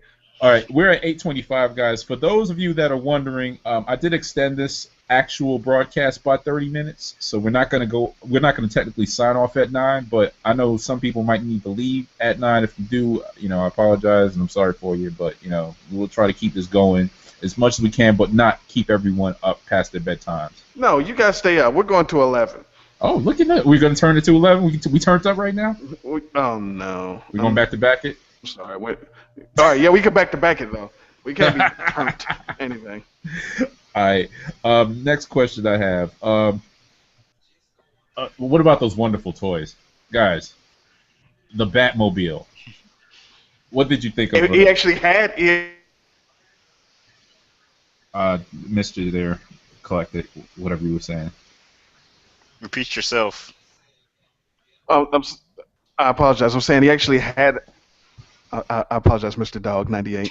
That he actually had a Batmobile instead of the bullshit Nolan shit where the Batmobile didn't exist. Oh, it was like a tumbler. Yeah, that's not the Batmobile. And he had the cool light that blinds you when he goes into the secret Batcave. That was cool. That was a thing. And we got an actual bat plane. Yeah, we got a bat plane. That he kills people so they don't know how the that he shoots bullets out of at the Joker as he stands in the middle of the street. Yeah. Excellent aiming and targeting system on that plane. Sarcasm again. He shut up that and it couldn't even hit dead center. It hit everything but dead center. Well, I thought Batman was just trying to be non-lethal in that I also case. thought he was anti-guns. What is he doing shooting at people? Yeah. Well, the vehicles can have guns, but he just won't have an actual bullet shooting gun. He can have the gas guns and the spear guns and the grappling gun. You know you just called Batman a spear chucker? You know you just did that? The schism is strong in this podcast. And of course the Batcave, which Vicky Vale knows all too well. Yeah. She basically redecorated it. All right, now I'm confused because I saw so many Batman movies. How did he get into the Batcave in this first movie? Was it like a clock or something, or a book? Did he pull a book out of the shelf or whatever? I know that, let's see, 60s he moved the statue head and hit the button. Yeah. And went behind the bookcase. I don't remember. I know there was an elevator. I think it was a clock. I think he opened up like the clock and just like walked in. Which was one of the best things about Batman and superhero movies in general was when you had the whole transformation. You were this guy, and now you're this guy. One of the things I hate about comic book movies now, because you can't call them superheroes because, hey people, Batman is not a superhero. But it's the lack of secret identities anymore. They don't mean anything, and those are excellent movie plot points. Wait. Why is Batman not a super? Because he doesn't have powers? Because he's not a fucking hero. Oh, we're going to get to that now. He is a hero. He's not a hero. He's like a hero like a Wolverine is a superhero. They're not heroes. He's an anti-hero. But he's not a villain. Listeners, I'm checking out your comments. I gotta share a few of these. Keith Holt Jr. from Ringtime Pro Wrestling only bought the Prince soundtrack. Let's see. Most people didn't know there were two soundtracks. Some bald-headed dude in Shadow said that. Oh, damn it. Joker couldn't hit worth a shit. Let's see. Says one of his exes. Yeah. Sharif Jackson says, and of course you can listen to him at the Operation Cubicle podcast. When the Batwing went into the sky and paused over the moon, though, that was dope. It was like a little logo, like nice little nod to the logo and to the marketing. Brenda Stacy writes, I used to have a theory that Billy D. Williams' alter ego was Ray Parker Jr. Or at least Rockwell. Yeah. It says, Rodney Love writes, notice that the Joker poisoned the hygiene products, but Billy D's process. He had the pomade flown in from the hood, so he wasn't even affected. Shouts to Dax. You know what I mean? So Rodney Love also writes they never showed him going to the Batcave. You're right, because I think the clock thing might have been like Batman Returns or one of the other sequels. All right, so that was some of your comments there. Thank you, folks, for the comments. Keep them coming, all of you viewers out there. Yeah, and you guys are cool. Yeah, I need to see if I can invite somebody else in here. It's not let me do it. I might have to. Well, we'll see how that goes. How about Beauty Jackson? I want to get her in here because she thinks you're an motherfucker. Oh, look at you! See, you might have to control yourself, sir. Let's get into. Hey, remember when we first started this show and I just flirt with everybody? Yeah, you don't do that anymore. I feel neglected. Yeah. Oh, hey, you mean our guests? I'm sorry. That's right. Yeah. By the way, Guardians of the Galaxy. We gotta go and we gotta bro it up for that one, man. What do you say? Hashtag hole in the popcorn. Yeah, I'm asking him out for like bro date for this movie on the. You're on the already show. trying to extend the episode, the show. Yeah, so can't let CSP go. Yeah, so we got to do that together. We'll podcast that or something. We'll back to back it. Yeah, exactly. So we talked about the soundtrack and the score. What was the best song on the Prince soundtrack in your opinion, guys? Real quick. Only the part on Bat Dance where it says "Stop the presses." Who's that? That's it. That's the only part. That's it. I didn't like Bat Dance. I didn't like Back Dance either. I'm just like, "Stop the presses." Who's that? Yeah. Vicky Fail and the beat drop, and then I got to do the WAP. For me, it was Party Man. That was my joint. Yes. with Yeah. the black and white, red and green. Oh, this is now we're talking. Slapping the paint on the statue and everything. That was good. Cold Slither Podcast, the musical, coming soon. Yeah. And of the score, Danny Elfman, gotta give props to him because guess what? Batman the Animated Series and that opening, that whole, basically that was the song came from the movie, and he wrote that music, and that changed everything in terms of like orchestral arrangements. I don't know music that well, so I don't know exactly how it changed it. I'll ask Mrs. Classick when she comes home, but I'm assuming it changed it. But Danny Elfman is probably one of the greatest composers in terms of like he did like the Spider-Man score when the old the Sam Raimi Spider-Man joints. And I read somewhere that he won't work with Tim Burton anymore. They had some kind of like falling out, but I can't find any details on it. Which is weird, because didn't he work with him on Beetlejuice? He worked with him on everything. Yeah, he was like Pee-wee's Playhouse. I'm not Pee-wee's Big Adventure. Oh, it was Pee-wee's Playhouse. They didn't have a score. They did. Cherry had a solo song that was incredible. It was a fart song. Yeah, with Conky 2000 on the beatbox. Flatulent sweets, so to speak. Yes. Oh the word of God. the day.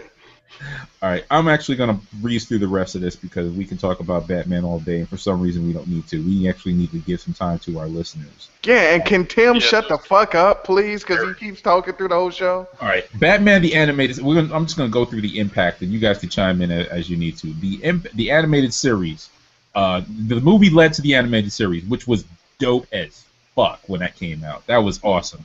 That had me watching Fox Kids. I mean, I was waiting through Bobby's World just so I could see the animated series. Generic. Yeah, I mean, I didn't give a shit about Bobby's World. Eventually, that caught on with me too. But it was like, Batman the animated series better than the X-Men cartoon?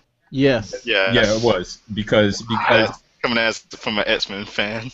Beauty lover. Here's what the animated series did. It basically brought over the music. It brought over the dark tone from the movie. It also brought over the Art Deco designs that were there. And the architecture that was there in the movie. Anton Furst won an Academy Award for the art direction in Batman. And this is the one with the big square chin, Batman, right? Yes. Clayface. Clayface and the Man Bats and I like that each week it introduced another villain. So it was like this is the Penguin episode, and the Penguin's in like an aviary or something, or the Riddler episode. I mean. My favorite episode of the animated series was Almost Got Him when they had the poker game with the villains. And that one's awesome. That was so cool. They all told their stories of how they almost beat Batman. And Killer Croc was the best because it's like, and I threw a rock at him. And everyone was like, what? And it turned out Killer Croc was really Batman in disguise just infiltrating the poker game. Boo. You're a big fan of Killer Croc, obviously. I just like bad guys fucking winning, man. I just want somebody to just shoot this guy, man. Shoot him in the chin. It's exposed. I always wondered why nobody did that. Like, why Catwoman wouldn't just scratch his face? Because then you'd see, like, why does Bruce Wayne have this Nelly Band-Aid on? Exactly. I never understood. I just never understood. You're assuming that the criminals are expert sharpsmen. They got people whose special powers is being the fucking Deadshot, whatever the fuck is. That's what they do. Yeah, and the Batman.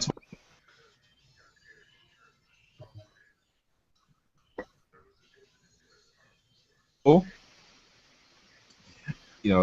actually went out and got the Batman toys from the movie tie-ins. I didn't even know they had them. You know what made me want to get the Batman toys? The Warner Brothers catalog.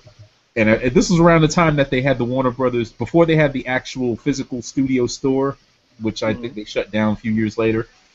They had the catalog, and this was when they released the movie on VHS. They had an ad for the catalog. You can order the catalog, and that was back when you had to send out for the mail order catalog. And it got to your house.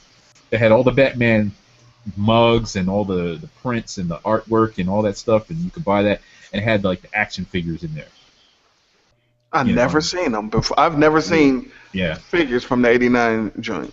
Oh man, I gotta find those. There's only the '89 Batman toys were made by Toy Biz, and Toy they Biz, look yeah. nothing like there's a Batmobile, there's Batman, there's Joker, and there's Bob the Goon, and that's all. That was it. And then later on, Kenner got the license, and they came out with the Dark Knight collection, which is essentially toys for the '89 Batman. Like, you get your Jack Nicholson Joker and stuff like that, but they were like a couple years after the actual movie. Okay. Yeah. So there you go. See, that's why I got Will here, the knowledge, because I only remember the Toy Biz ones, and I got all the figures. Well, actually, I got those figures that he mentioned, but I thought there were more. I was like, oh man, that's it. Yeah. There's no Billy D. I wanted to have a Harvey Dent figure to put next to my Lando Calrissian figure, so I got the Billy D. collection. Now I had a Lady Sings the Blues figure and all that good stuff, man. Colt 45 commercial figure. The Billy D. on the Jeffersons figure. When he rolled up on Florence with the hair rollers, with the curlers in her hair. With the heroin. No, not the heroin. So, there were sequels and reboots. Of course, we know about # bat nipples. In my mind, there were only two sequels to. There was only one sequel to 1989's Batman, and that was Batman Returns.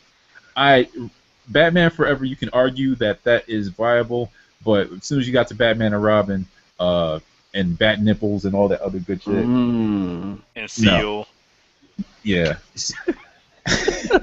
I didn't mind Seal in Batman Forever. What I minded was R. Kelly singing Gotham City for Batman and Robin. City of Justice, which is a dope song, by the way. I don't like the song. And again, with the bullshit and Alfred, I just made her a whole fucking Batgirl outfit. What the fuck are you doing? No. The worst Alfred is didn't do it. Wilfred. I'm supposed to believe that. Alfred didn't do it. Alfred in the computer, the Bat computer modeled after Alfred did it. So Alfred. No, he did the Robin. Yeah, Jarvis. It was like DC's version of Jarvis made the Bat costume for Batgirl, but Alfred made one for. He made the shit for Robin. Yeah, and she found out that. Was she going to get like some milk and snuck into the Batcave somehow or some shit? Oh my goodness! I don't know why Clueless was anywhere near the Batman franchise. Well, she was rolling with the homies. Yeah, and you know what? I put all this blame on Joe Schumacher, who to this day insists that his arm was twisted to do that, but. And there was no phallic symbols in the entire movie. Did he also say that? Nipples, and the Batmobile was a giant dildo. And people say, "Oh, Joe Schumacher made such good movies," and he did. He was responsible for The Lost Boys and so many other great films. But it was like, why would you put anywhere near this Batman shit? It was because Warner Brothers had you on the payroll and decided. But Tim Burton didn't want to come back after Batman Returns. I don't think he wanted to come back for Batman Returns. He barely did, but it just kind of went to And another fact about Batman in '89, the Penguin was supposed to be in the original Batman, but they actually took him out and put him in Batman Returns because it would have been a glut of villains.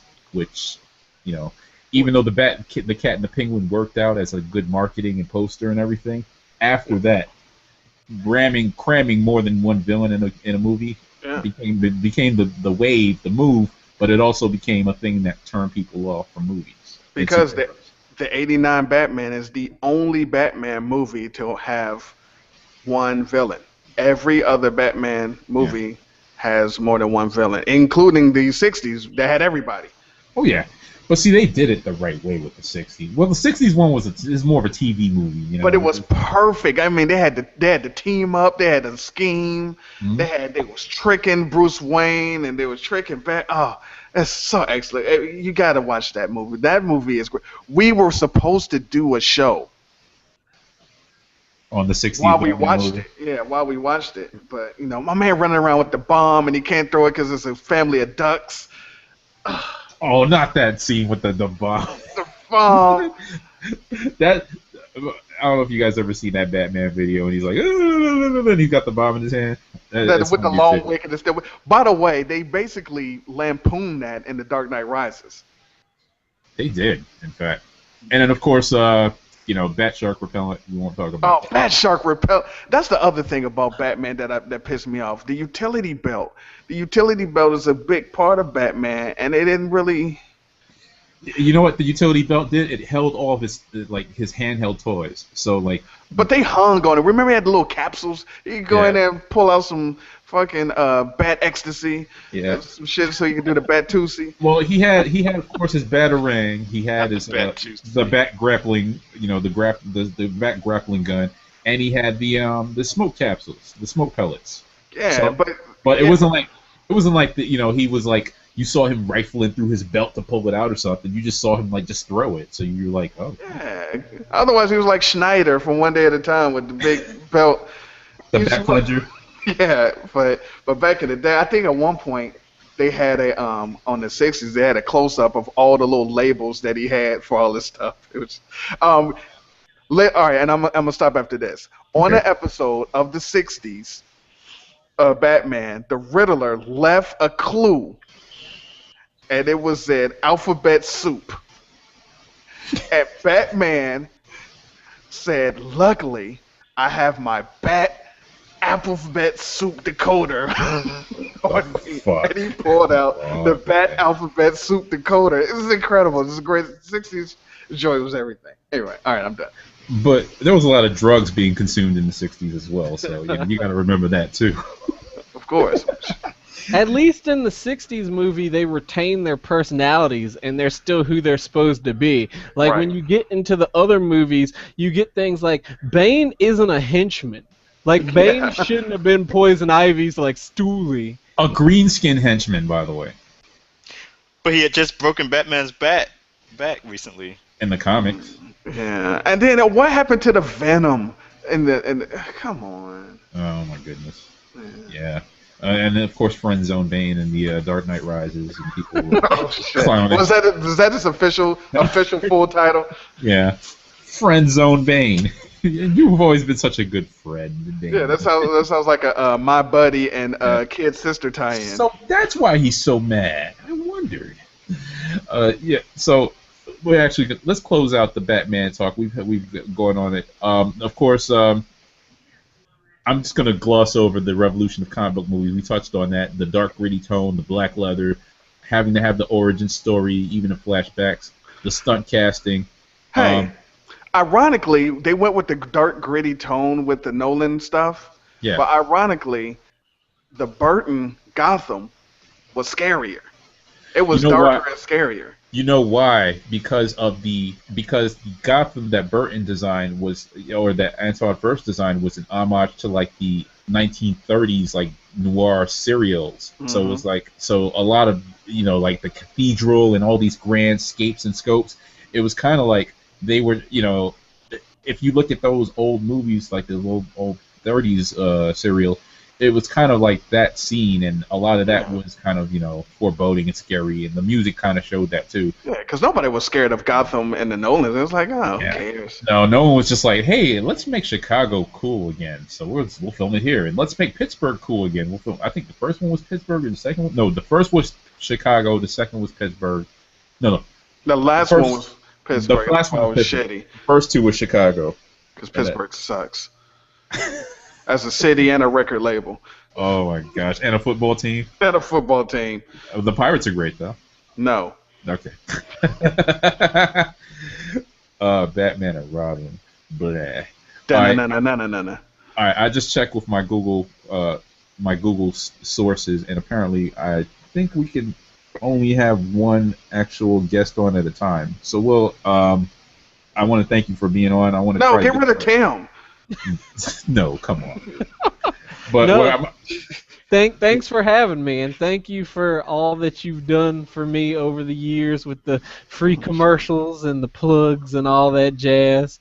And I really appreciate it, and I have enjoyed your show, and I'm gonna miss it. And I've enjoyed all the stuff that you've been doing for us with the store and everything. I also enjoy all these cool figures that you keep Tim, you hear this circle jerk that's going on around here? Exactly. The Green Goblin. The old Dr. Octopus there, and my wife actually set aside a case to put my figures because she's tired of seeing them laying around everywhere. She's like, playtime's over, damn it. So, Just Classick, thanks you for giving me more stuff to litter the house with.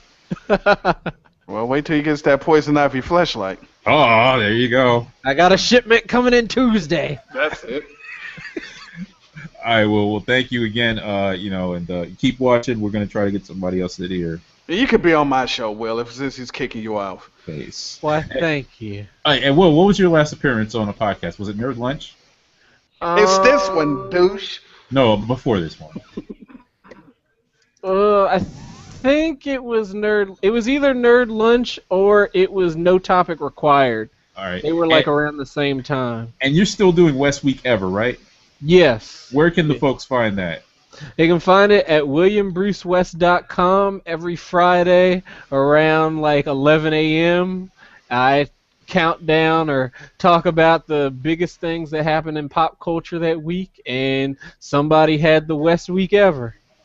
It's good stuff, people. If you're not reading that stuff each week, you should be.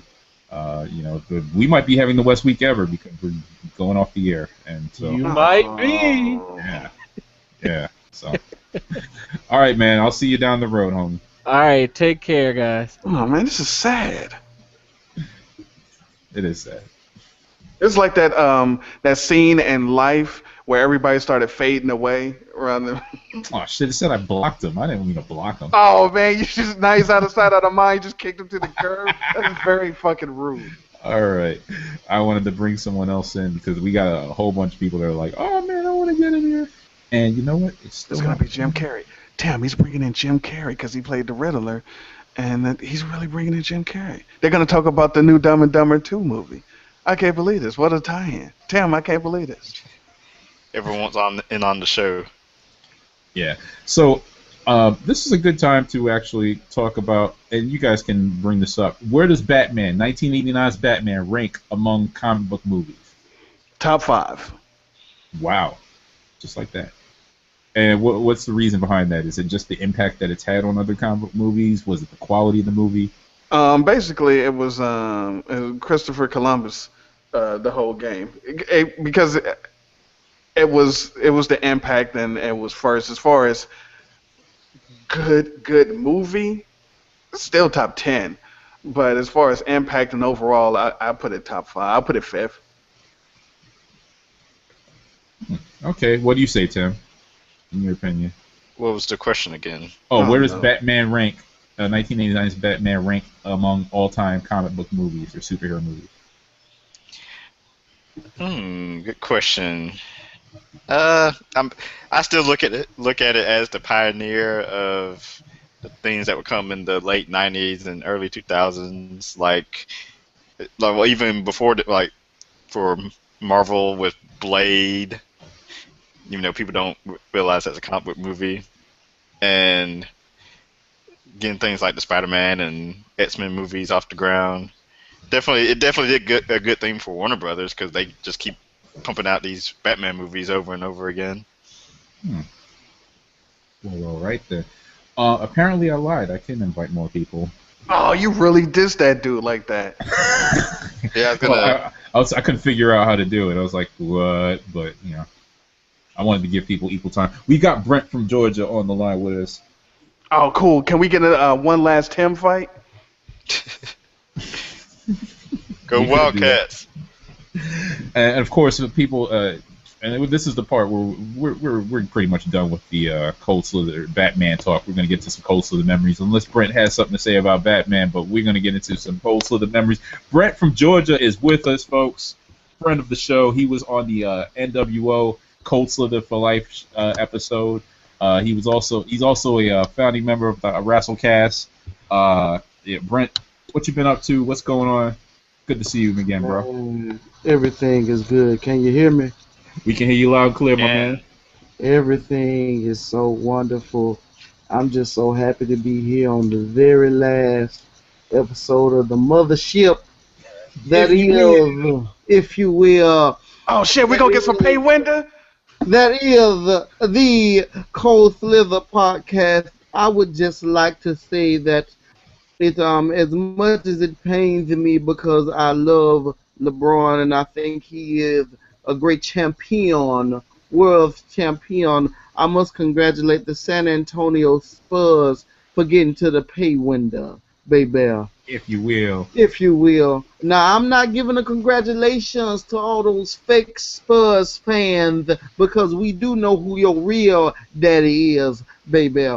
But I'm congratulating the real Spurs fans out there who wasn't just rooting for them because they were just rooting against LeBron. So we want to congratulate them for making it to the pay window. The pay window has Tim Duncan 5 times he's been to the pay window now. Yep. Yeah, Tim Duncan, one of the greatest top 5 centers to ever play the game. Yes, Yeah. he's not a power forward. He's got a great first name. Not a power That's what I'm forward. talking about. Let's go. Not a power Yeah. forward. The What is NyQuil wrong with of the NBA. There ain't no 7-foot power forward. Dirk is a center. Tim Duncan's a center. Kevin Who else is a Garnett. Center. That's the question. Kevin Garnett's a center to you? He's a center to me. Yes. He's a center. What is No. he, like 6'10", 6'11", though? Kevin He's not a Garnett center. is Kevin Garnett Kevin came into Garnett- the league. He wasn't a center. He's a But power he forward. He was too lanky. yeah. But now he can play center. Hey, let me tell you, old Kevin Garnett is a center, Yeah. but young Kevin Garnett is more of a power forward. When he was on the Actually- T-Wolves, he wasn't getting actually, nobody he out the played low some- block. When he was on remember Timberwolves, he played was a some small games at forward. small forward. Yeah, for real. Timberwolves is a small forward with Gugliotta. Wasn't he like 17, 18 when he came into the league, though? Yeah, he was mad young Yeah. when he came into the league. But I just came in here because, I heard you talking about Batman, and let me be honest, going back and watching, I remember you were talking about that pistol. Man, the first time I saw the Batman movie, because I was 2 when it first came out. One of my biggest memories is Jack Nicholson pulling out that long pistol that it took him like the entire scene just to pull the pistol out of his pants. That was the most hilarious thing about it. And then shooting the plane down. But what I really want to say is the best thing about Batman. I know now. It's funny because I tried to watch Batman Returns about maybe 2 months ago, and it was so campy that it was just terrible.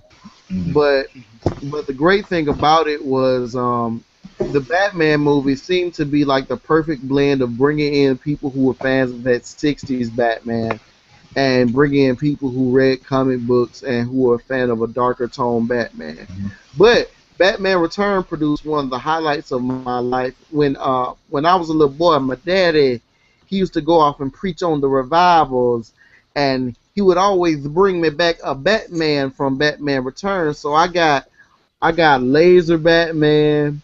Oh shit. I had Arctic Batman, and I was just looking them up earlier so I could remember the Batman Returns. So I can remember specific ones. I remember the Bruce Wayne Batman that he was Bruce Wayne and you put the cover on him. And then I had Deep Dive Batman. So I had several Batman toys that my dad would go off and he would get from me.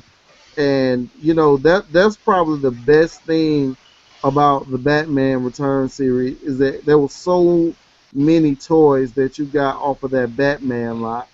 And I know everybody hates that line ended up being just another way. That movie ended up being just a glorified way of selling more toys. Yeah. But as somebody who enjoyed those toys as a young man, I dearly did love them. You know what? And you know what? It showed us movies years later that there's a way to sell toys and have a quality movie put together. You can do it. I remember when Spider-Man came out and the toys sold like crazy. Because it was the first Spider-Man movie. And the movie was, excellent. So Marvel selling a lot of toys now with the Avengers movie. You got the Hulk gloves, you got the Captain America shield, you got the Iron Man mask glove. Oh, let's not forget, Batman Returns did have Michelle Pfeiffer in that level. Oh, she was supposed to be in the first one. She was going to be Vicky Vale, but Michael Keaton was dating her at the time. And it would have been. And it felt awkward. Yeah, man. Yeah, it would have been crazy. Yeah, it would have been awkward. I was just reading that on BuzzFeed earlier today, and I saw also that Alec Baldwin could have been Bruce Wayne, and I think he would have been a great Bruce Wayne. I saw him in The Shadow, so he kind of had that charisma. Although Shadow wasn't the best movie when it comes to graphics, The only Baldwin brother that could have been Batman. I wouldn't have seen Stephen and Daniel as no Bruce Wayne. No. But Alec Baldwin during that time it's kind of hard to think of him now because he's the chunky, overweight guy. But back at that time he would have been a great Bruce Wayne. It probably would have changed the way his career. He probably would have been the guy had he been Batman. Yeah. Well, now we get Ben Affleck. You know, so there you go. And Michael Keaton is playing Batman. I mean, playing Birdman. And not the rapper Birdman, black people. I'm talking about the actual superhero Birdman. I wrote that on Twitter. I was like, Michael Keaton is Birdman, word? And they were like, you mean Birdman? Made different Birdman. Yeah, they wasn't thinking about Harvey Birdman, attorney at law. They was thinking about Birdman with Jadakiss, whatever, that Birdman. I was like, that ain't that Birdman. Man, shoot. Next thing you know, they're gonna have Blue Falcon in the movie somewhere. Oh. Now you're talking. Now you got my attention. I wasn't paying you any attention until you said that. I want some Dog Blunder on my movie screen. Yeah. We got another visitor in our podcast arena here. Oh my god! I know who it's gonna be. It's gonna be Tim Burton. He goes by Agent_70 on the Twitter. He is part of the Comic Book Chronicles cast, and of course, he's a close personal friend, former. Well, not former, but yeah, we went to high school together. Dave Nappy, aka Agent 70. He's in the building. What's up, everybody? The master of the Google sound effects. That's right. Yeah. Wait a minute. So can his nickname be Nappy Hangout? It certainly can. Not sure if that name's gonna fly. Giving up the Nappy Hangout? Come on. All right. Dave, you were a guest on officially 2 episodes of the Cold Slither podcast. You were on the Comic Con recap that you and I went to. We did that and we came back and talked about it. That was like a 2-parter because we just went in on all things that happened at the Comic Con, New York Comic Con. And by proxy, you were on our year-end episode for like the first year-end. You sent us a long letter with all of your responses. And I read it on the air, so by proxy, you were part of that episode too. You might have done. You on episodes you don't even know about. Yeah. Right. I'm glad to have been a part of it. Glad to have participated in a great podcast. Well, thank you for doing that and for keeping things going with the Tim Dogg and the Click Nation. How's Comic Book Chronicles going with you and him? Is Tim very knowledgeable about comics? Are you learning a lot from him? Are you teaching him a lot? What's going on over there? Absolutely, it's definitely a two-way street. Tim has what Tim brings is enthusiasm above everything else because he's reaching out to these creators online, and that's it's that drive that's keeping the Comic Book Chronicles moving forward. The rest of us are bringing a lot of sage wisdom and experience and some old school to the mix, but Tim's got some of that youthful exuberance and and like I said, a real drive to make contact with some of these creators. Wait a minute. Tim, the praise down on me. Oh, wait a minute. Is he talking about the same Tim Dogg that we? I am. Oh. Well, I think we're losing you here. What's going on? Nothing. Okay. You shouldn't have been talking over me anyway. Okay. Tim is great. All right. Well, I got you guys here. Brent, and Dave, if each of you could chime in, what were some of your favorite Cold Slither moments from the show? If there are any favorite episodes, maybe the ones you were on, or just in general. Stan Bush. There's so many. There's so many great spots on the show. I can't even begin to name them all. The game show one that you guys did with their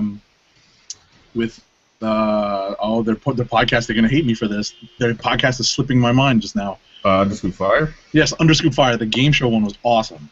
Yeah. And we love Underscoop Fire. Since the beginning of our show, they started off with a site and a show. In fact, just to recall how I found them, was I was looking for some stuff about Cobra Commander for our Cobra Team skit. because I was talking about we did our skit, and I wanted to have some photos and stuff to put with it. And I found Cobra Commander's resignation letter, and it was originally written by Howie Decker on underscoopfire.com. And I started looking at the site, and I was like, wow, these guys, they got it nailed. They got the 80s, the pop culture nailed. They're the group of friends, and they got it together. They're basically doing what we were trying to do, but from a different perspective. And I reached out to them. Because first I was like, man, I don't need no damn rivals, man. I thought, we could do that. We're going to blow them out the water. And, it turned out that they were great friends. We got to do some great things together. Eclectik became like an unofficial member of their crew. And then I started going in. Everyone loves me, Classick. Everyone loves the Clec. And then I'm adorable. And I really got to know a lot of them. Joe Zakari, Corey Chapman, Chris Tansky, Howie Decker, just to be and Googs. Can't forget Googs, even though he wasn't active after a while, but he's been awesome as well. And so I got to give them, this quick shout out because they've been so special to us, and they will continue to be. Go check them out and support them on scoopfire.com. They do a lot of lists. I don't know what you're talking about because I'm just staring at gigantic bold-faced Harley Quinn letters right now. Well, you can have your little affair on the side. That's all I don't have any idea what you're talking about. All right, Brent, real quick, what was like some of your favorite CSP moments? Well, some of my favorite. Hold on, someone's at the door, real quick. Y'all talk along. All right. Well, he doesn't have. Probably Sapphire. What? I'm part of the show. Let me go. I don't want to step all over the CSP with the sound effects. That deserved a laugh. Yeah, I just did a little muting of his mic there. There you go. All right. We do have another guest in the studio with us. It is joining a us. 5-tissue guest. Oh, stop that! No. Come on. She's most recently my co-host on Another 24. She is also an awesome blogger and writer, and you can follow her on Twitter at beauty_Jackson. Melanie Dion is in the building. Applause. Hey y'all. Hey. What's the applause? There we go. Look at that double round. Oh, ladies. Jackson, what's going on, Mel? How you doing? Yeah, how you doing, Chloe? Not much. I'm hanging in there. Okay, so I'm a girl. You can't just be calling me on video without letting me know. I don't stay dressed when I get home. I thought this was just gonna be like a sound thing, so I can do that. Why we wanted to do that. There we go. Because It was we're all all bottomless. idea. Well, pretty much. We're all bottomless. So. Oh, stop that! I'm not bottomless. Come on. What is that? I'm not bottomless. I am bottomless. Are you in your head rag? Do you have your head rag? I am well bottomed. Well bottomed. That's a way of putting it, folks. And she is factually accurate. So she did not lie there, ladies and gentlemen. Yeah, and you can control your camera and your mic and all that good stuff. Yes, i.e. tilt down. Yeah. So tell the folks about Another 24 and your experience with that. In fact, you pretty much piloted the plane last night with the latest episode. Yeah, I was nervous. I felt like I sucked. And the reason why hear me? Because I feel like I'm fading out. No, I can hear you loud. We hear you. Okay. You're coming great. Yeah, I came in. I started watching the show like 15 minutes late, and so when I came on, it was like you was already watching the show, and you were like, "What are we gonna record tonight?" And I was like, "Oh, you got it." And when you say it that way, I sound like such a biatch. Nah. I mean, you were nicer than that, I think. Yeah. So I mean, but it was your third appearance, and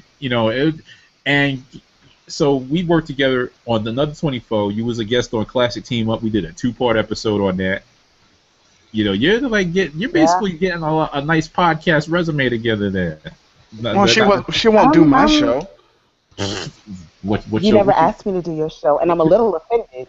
So I mean, if we're gonna put our family business out there. I was like, what the fuck is up? I'm Yeah, cool, so funny. about another 24 last night. Change the subject. Go ahead, Eclectic. Skills. He's too busy kicking it with Spinderella to hang out with my broke ass, you opulent motherfucker. Yeah. Oh, opulent. That's why we can't see you on camera, because we're gonna see That's your why we palatial can't see. estate. He's like at his secret location. Because Yeah. he's blushing. No, it's because he's got like floating mirrors and shit like that, and all kinds of crazy space age I see him now. technology. She's rocking the mean fro there. I like that's good. Team. I won't talk about. Yeah. I won't talk about Eat Too Bad. He gave me a fry once. He said he was giving fries to the poors, and he gave me a fry once. So Let Wow, the I record what won't show. talk fry? about Eat Too Bad. Was it a And- crinkle cut? If It one wasn't of a crinkle cut. Ah, see. As wasn't anyone a who, crinkle Not even I a curly mean- fry. I am a poor, struggling inner city youth trying to find his way through this cruel, cold world. Oh my goodness. So anyway, Cold Slither Podcast. Now, Struggling is real. Miss Jackson, have you ever heard of our show, the Cold Slither Show? Like, have you heard of any of our episodes prior to another 24? And it's not a quiz. I'm just wondering if you had any special moments or Yeah. anything that's your favorites. Yeah, I have, but I might say something that No, go ahead. This is our might last not be- show. I'm I really can't bad at cancel it. I'm really bad at listening to podcasts. I listen to like yours and I listen to the Mad Men podcast, and that's about it. And I don't get in trouble saying that because I have a lot of friends who podcasts. Okay, so first of all, shut up. Okay? But yeah, I I'm got really him bad muted. about that. So, but I had heard of it because when Shay, when you're her lawyer, was on it, she, I think she was in Maryland. I think she was in Maryland when she did it. Mhm. And she was like, yeah, I'm doing blah, blah, blah, and then I'm doing Cold Slither. So I knew about it. I'm just trifling and lazy. You thought it was a type Sorry. of drug that she was doing. Like, she was like, what's Cold Slither? Is that what the kids are doing now? Oh, no. I know the drugs. I'm on that Cold Slither. But no, Yeah, shout out to I'm you. on that lawyer. Cold Slither.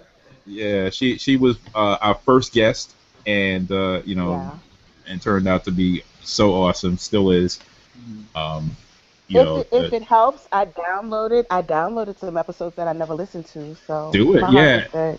That's a good plug for the archive. I am putting up old episodes on the site, and then just tweeting about them. So if you go back and if you've been going back and checking for old episodes, and not finding them because I had to take them down, they will be back up. I'm basically going to put a link to the Google Drive so you can just download them and listen to them at your leisure, and relive that. Those episodes will always be there, except for the lost episodes.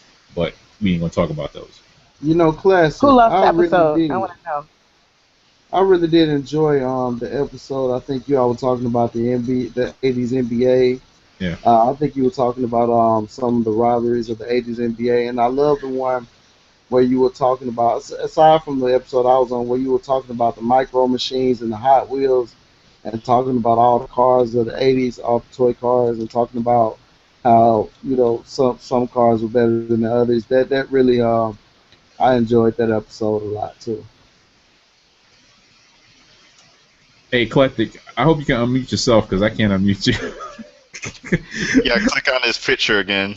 I'm trying to. Oh, on his picture. I'm trying to unmute him because I just need him to be quiet for a minute.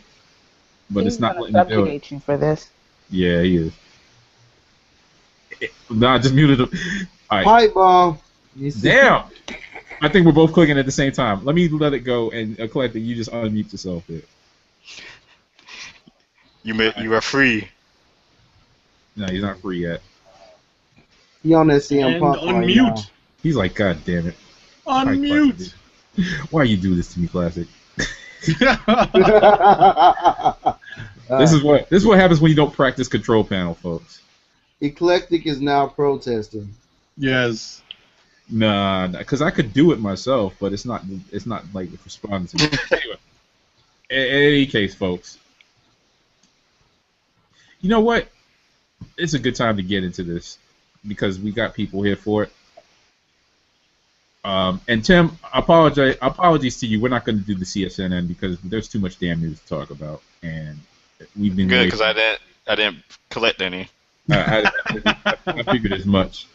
Excuse me, Classic. I think this is a good time to bring up the fact that Fort Valley sucks. I'm sorry. Who what sucks? Fort Valley State. I just want to say Fort Valley State. Oh goodness, not the Fort Valley. That's fire. I just want to bring that up as a good time to bring that up.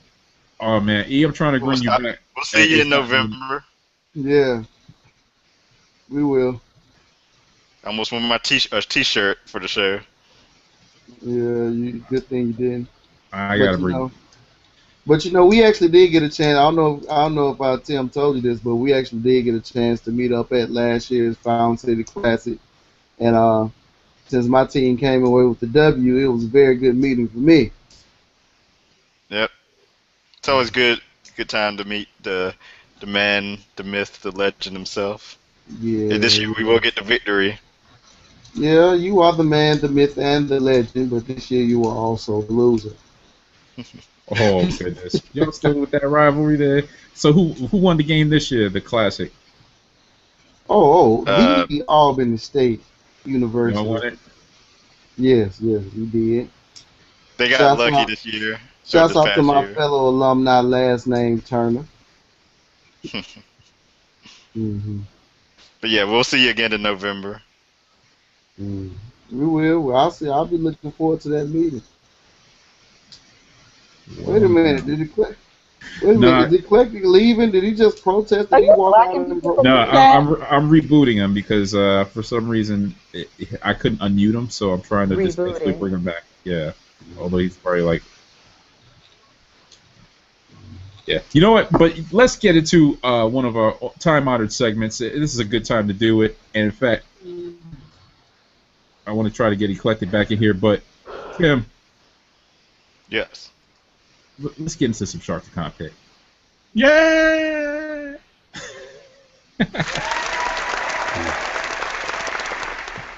Of course, the part of the show that, of course, everyone waits for, even though we haven't had a show in a year, is the Shark to Cockpit, where we get to gripe and complain about something that we just did not like. Could be recent or could be a year old because, shit, it's been a long year. But since we've got some guests, I'm going to let them go first. What are some things that you want to put? What is one thing, I'm going to limit it to one, that you want to put into the Shark to Cockpit? Brent, you're first in the lineup. No, you know what? Ladies first. Yes, Jackson, yes. by all means, if you would. What am I putting into the Shark to Cockpit? Yeah, like basically something that you don't like or didn't like. And you always and fucking ever, Roger Goodell. Okay. Always. Now, why is that? I'm sorry? Oh, why is that? Explain for anyone that doesn't know you. Awful. Okay. Because he's awful and terrible, and I'm a Saints fan, and fuck that guy. Oh, see. And you know what? Pulls no punches. And he's not Adam Silver. He's not shit. He's not Adam Silver. In terms of commissioners, I don't know. I think I don't know. I think he's worse. He's terrible. who, Adam Silver? I know nothing about basketball, so I don't know how you feel about Adam Silver. Is he nice? I don't. Well, the thing with Adam Silver was, I follow real sports. Since he was No shade, all shade. What? I'm not gonna explain all that. We'll talk about that later. Anyway, Brent, who you got for this week for the Shark to Cockpit? How about WWE creator? Let's put them in the Shark to Cockpit. I don't know if you've been keeping up with wrestling lately, but as the official fan of the show, whoever keeps booking Rusev to beat up all the black dudes, I want to throw him into the Shark to Cockpit. I want to throw whoever had Cody Rhodes come out in that Stardust costume. I want to throw them into the Shark to Cockpit. And lastly, but not least, I want to throw, because we haven't had a show since he's been, let's throw Donald Sterling into the Shark to Cockpit. That's one guy we got to throw into the Shark to Cockpit. And I think that's all I got to say about that. All right. Well, okay, my man Dave Nappy, who do you have for the Shark to Cockpit? This one's easy. Now, If you follow me as Dave Nappy on Twitter, if you're even friends with me on Facebook, you know who I have a real hate on for the last 2 weeks. That is the Los Angeles Kings, the new Stanley Cup champions. They can all go to hell. And so can the refs. So much dirt. They can go to hell too. Because I could have tasted. We were almost there. We almost had a parade down the Canyon of Heroes for the New York Rangers, and it didn't happen. So they can go into the Sharktacon pit. All right. You feel that? It's real. Yeah. You were that close to reliving '94. Yep. That's too damn bad. I mean, seriously. Tim D-O-double-G, who do you have for the Sharktacon pit? Keeping with my comic book theme, I'm going to throw in the Sharktacon pit other websites that have a lot more readers and viewers of their articles and podcasts than I have, who don't know as much information as I do, when they don't even know when comic books are being canceled or when creative teams are taking place. Yet somehow I know all this, but they don't. Toss them in. All right, that's what's up. And man, I'm still trying to get Eclectik back in here. Yeah, he sent me a tweet of the image. He's gonna. You're not allowed to join this video call message. What? Are you serious? And I think I saw William B. West, I think, tweet the same thing earlier. Oh, this is so stupid, man. Oh, this is what I get. So maybe when you kicked them out, it booted them for good. Well, how I gotta undo that somehow. He does says fitting into the show. Oh, too soon. Well, Eclectik knows what he means to me, man. I mean, I wasn't trying to do that on purpose. I was trying to reboot the damn thing. He'll live. And you know what? What's he gonna do? Answer me back on the next show? You don't have a next show. Yo, dedicate another podcast show to you. Yeah, exactly. I'm gonna have to have him on another 24 or something. We could talk some Jack Bauer. But I guess on Eclectik's behalf, I'm gonna say a few things that could go to the Sharktacon pit. People that ask too many questions in the office, people that eat everything bagels, people that drive too slow, people that ask how you doing, people that just breathe heavy. Let's see. People that ask you what's wrong. Breathe heavy when? Just ever. Let's see. People remakes, reboots. Anytime there's news about some reboot that's coming out, like of some 80s property that shouldn't even be rebooted, why are you rebooting Point Break, motherfucker? You know. Probably want to add yourself since you just kicked him out. Myself. He has me in there cleaning and scrubbing that thing. You know, that's kind of why I'm coming back, because every Sharktacon pit would have been, hey, well, aside from you, Classick, you jerk nose, jerk face, motherfucker. You know, I'm gonna put everyone else in there. So, you know, so that's Eclectik's stance on things, and you know, but please check him out. Podcast EDP is his podcast. EclectikRelaxation.com. It's spelled like his name is spelled, ECLECTIK. Relaxation.com. Continue to check it out. One gotta go. If you played that game on Twitter, then you know who Eclectik is. Yeah. And I'm just giving him all the plugs I can because, you know, I gotta make it up to him. Anyway, for the last and final submission to the Sharktacon pit. And you know what?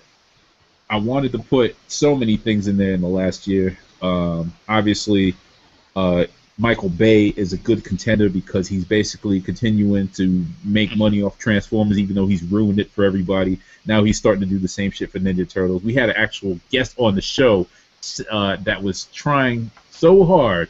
He had a movement on Facebook saying, "Stay away, Michael Bay, from my Ninja Turtles."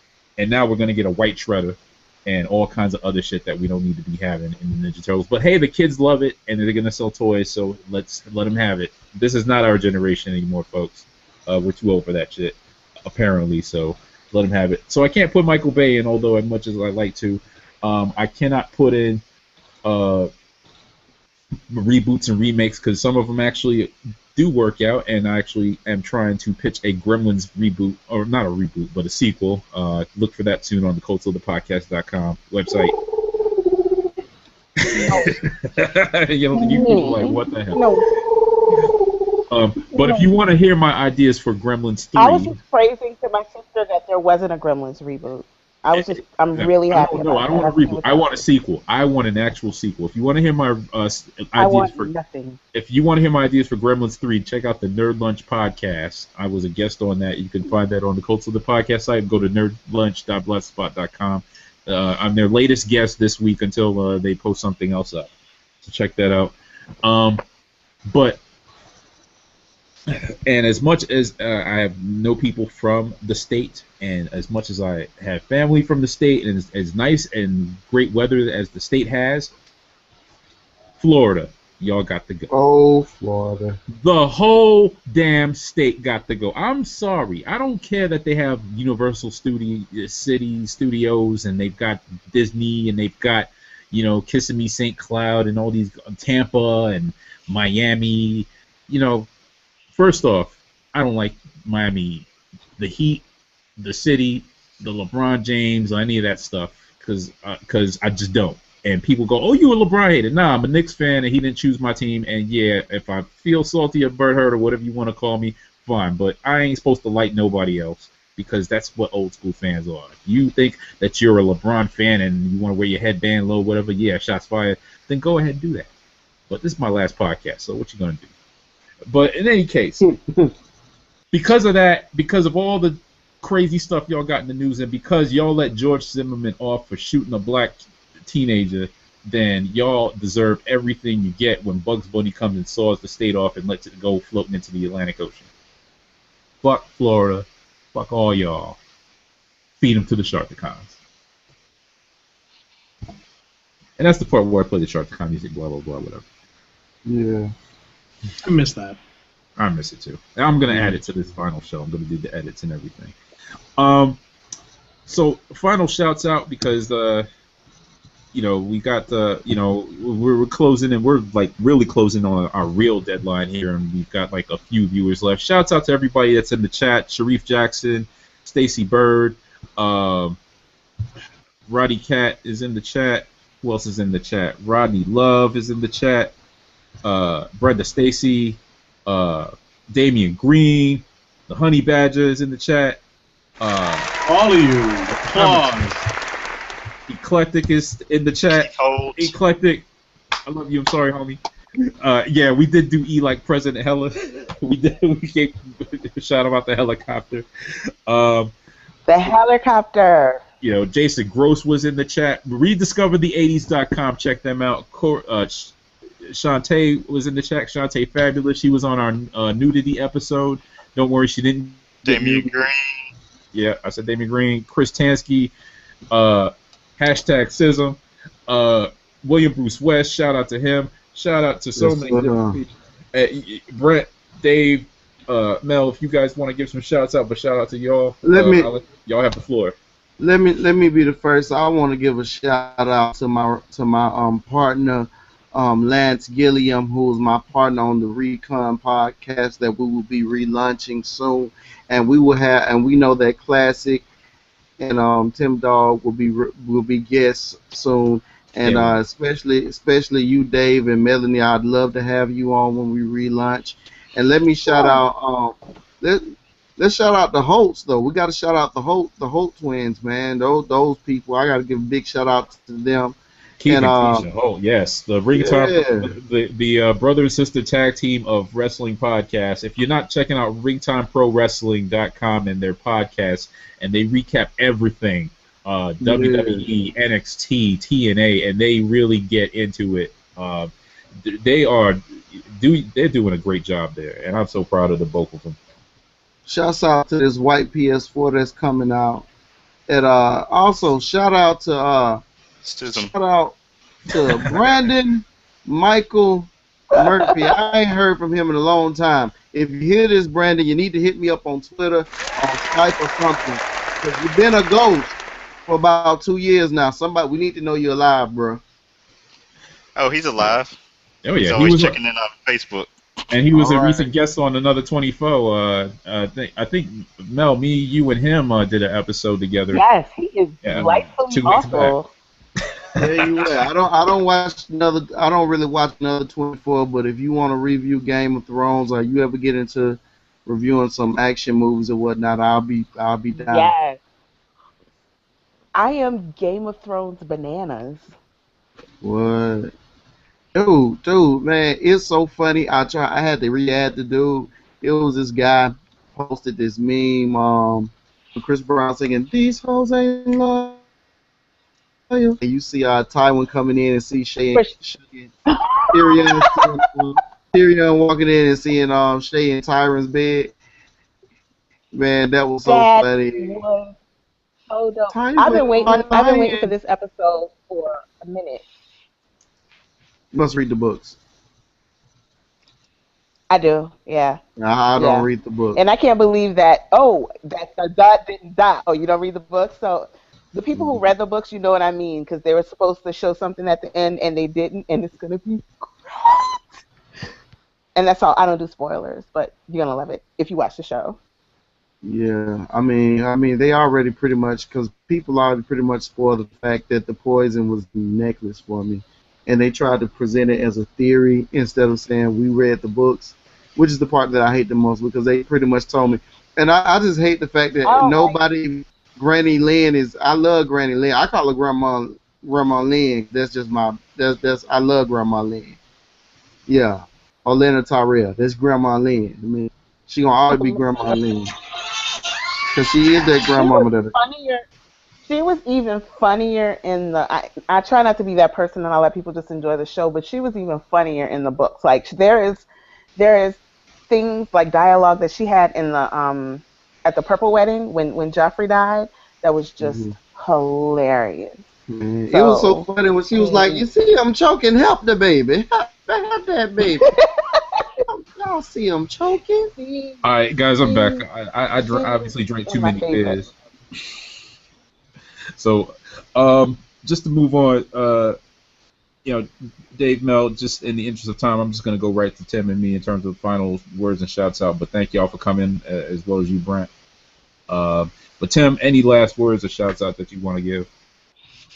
I just want to thank everyone for, I guess, did we have 2 full years of show? Yeah. I have to thank you for getting me on the podcasting tip. I had always wanted to start a podcast with the Click Nation crew of fellas and didn't really know how to do it, but I got my feet wet with the Cold Slither, which helped me launch the Click Nation podcast and Comic Book Chronicles. So Cold Slither podcast will always have a special place in my heart, and I've made lots of friends through the site and through the show that I'll have for years and years to come. But yeah, I look forward to us getting back together for reunion shows every so often. Like we said, we have the spin-off shows for TV shows and whatnot that will start up. Yeah. And folks, I'm gonna give some last shouts out. There are a lot more names to drop, and I dropped a lot of names throughout this show, and there are a lot more. As you listen to this in podcast format, when I actually upload it, and I'm gonna take a few days to do some editing, whatever. We're gonna actually have read off a whole gang of names, everyone that's been guests and friends of the show, listeners. I've got a long ass list of people, and we're gonna read off damn near every name we can find, because y'all definitely deserve the recognition on our last episode. But of course, all the people that have showed up today, all the podcasts that have started, and I'm not tooting my own horn or bragging here, but I'm really saying this because people have said this to me. All the podcasts that have started because of our podcast. And first off, first and foremost, I got to give a shout out to the 2 people that helped make our podcast actually start working, be possible.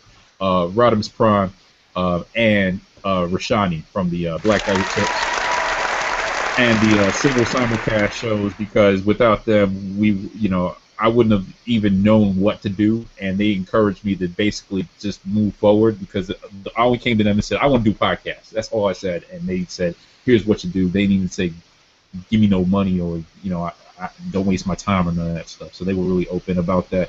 And then on top of that, all the podcasts that we helped inspire and work with. I got to say, Dr. Abrasive's podcast. Let's see, Operation Cubicle. We worked with them.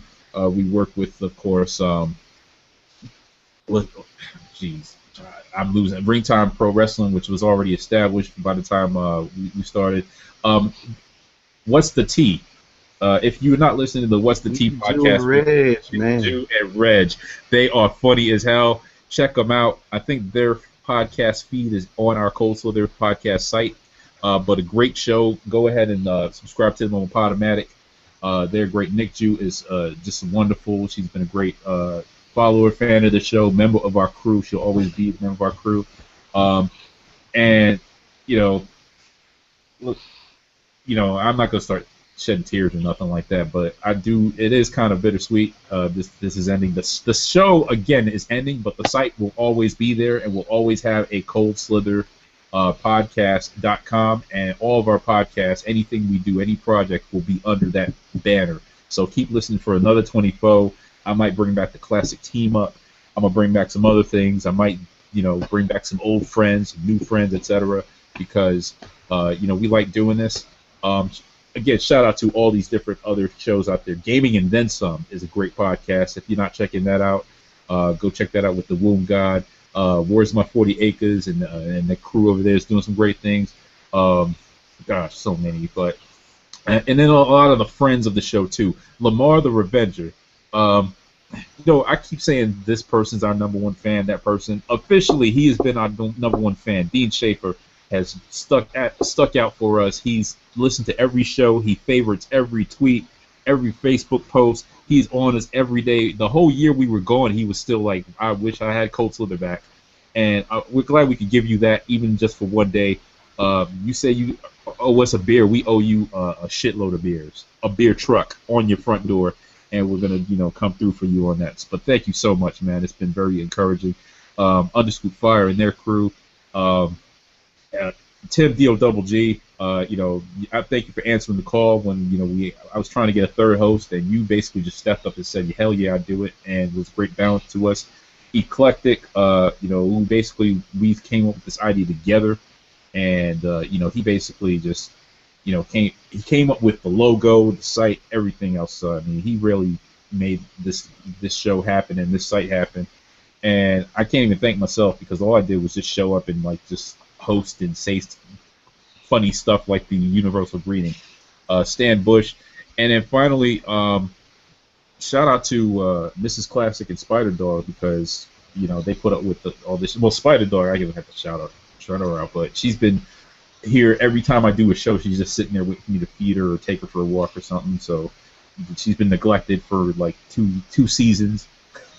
And then this last year we had a lot of good walks together, and then Mrs. Classick for letting me just do this. I don't say let me, but I actually had to put a sign on the door tonight because she's been walking on my podcast lately. She and then she hosted a special ladies episode, which was awesome. And every time I have an idea for a show, she comes to me and goes, "You should do this," and I'm like, woman. But she's my better half, and I love her. And that's it. And of course, as always, thank you to you, the listener. Stick around. We're going to have some more good stuff for you. But as far as the Cold Slither podcast, this is the end. So for everyone, for Eclectik, for Tim Dogg, for all of our guests here on the panel, for all of you watching at home, and for every guest that has ever been on our show, we're Cold Slither, and thank you for joining us. Wait a minute, who are you? I'm Classick, damn it. No, who are you, L. Dandy? What happened to... Yeah. You got that shit sound, man. And the L. Dandy sound. What's going on? Show the one in. Ladies and gentlemen, we have hijacked this show. I personally protesting the fact that the Cold Slither is going in, and we are personally extending the show for another 15 minutes, ladies and gentlemen. Don't touch the dial. We will be running a 3-hour show tonight for you, ladies and gentlemen. I get kicked out of my own podcast. I get kicked out of my own broadcast. Look at this. Two classics on the There's screen. 2 classics on the screen. I was about to hit stop This- broadcast and Pandemonium. then an Explorer crash, and now I'm in here twice. Okay, now I'm in here once, but yeah. So like That's I said, freaking hysterical. we're Cold Slither. Thank you for listening to us, and peace. Peace.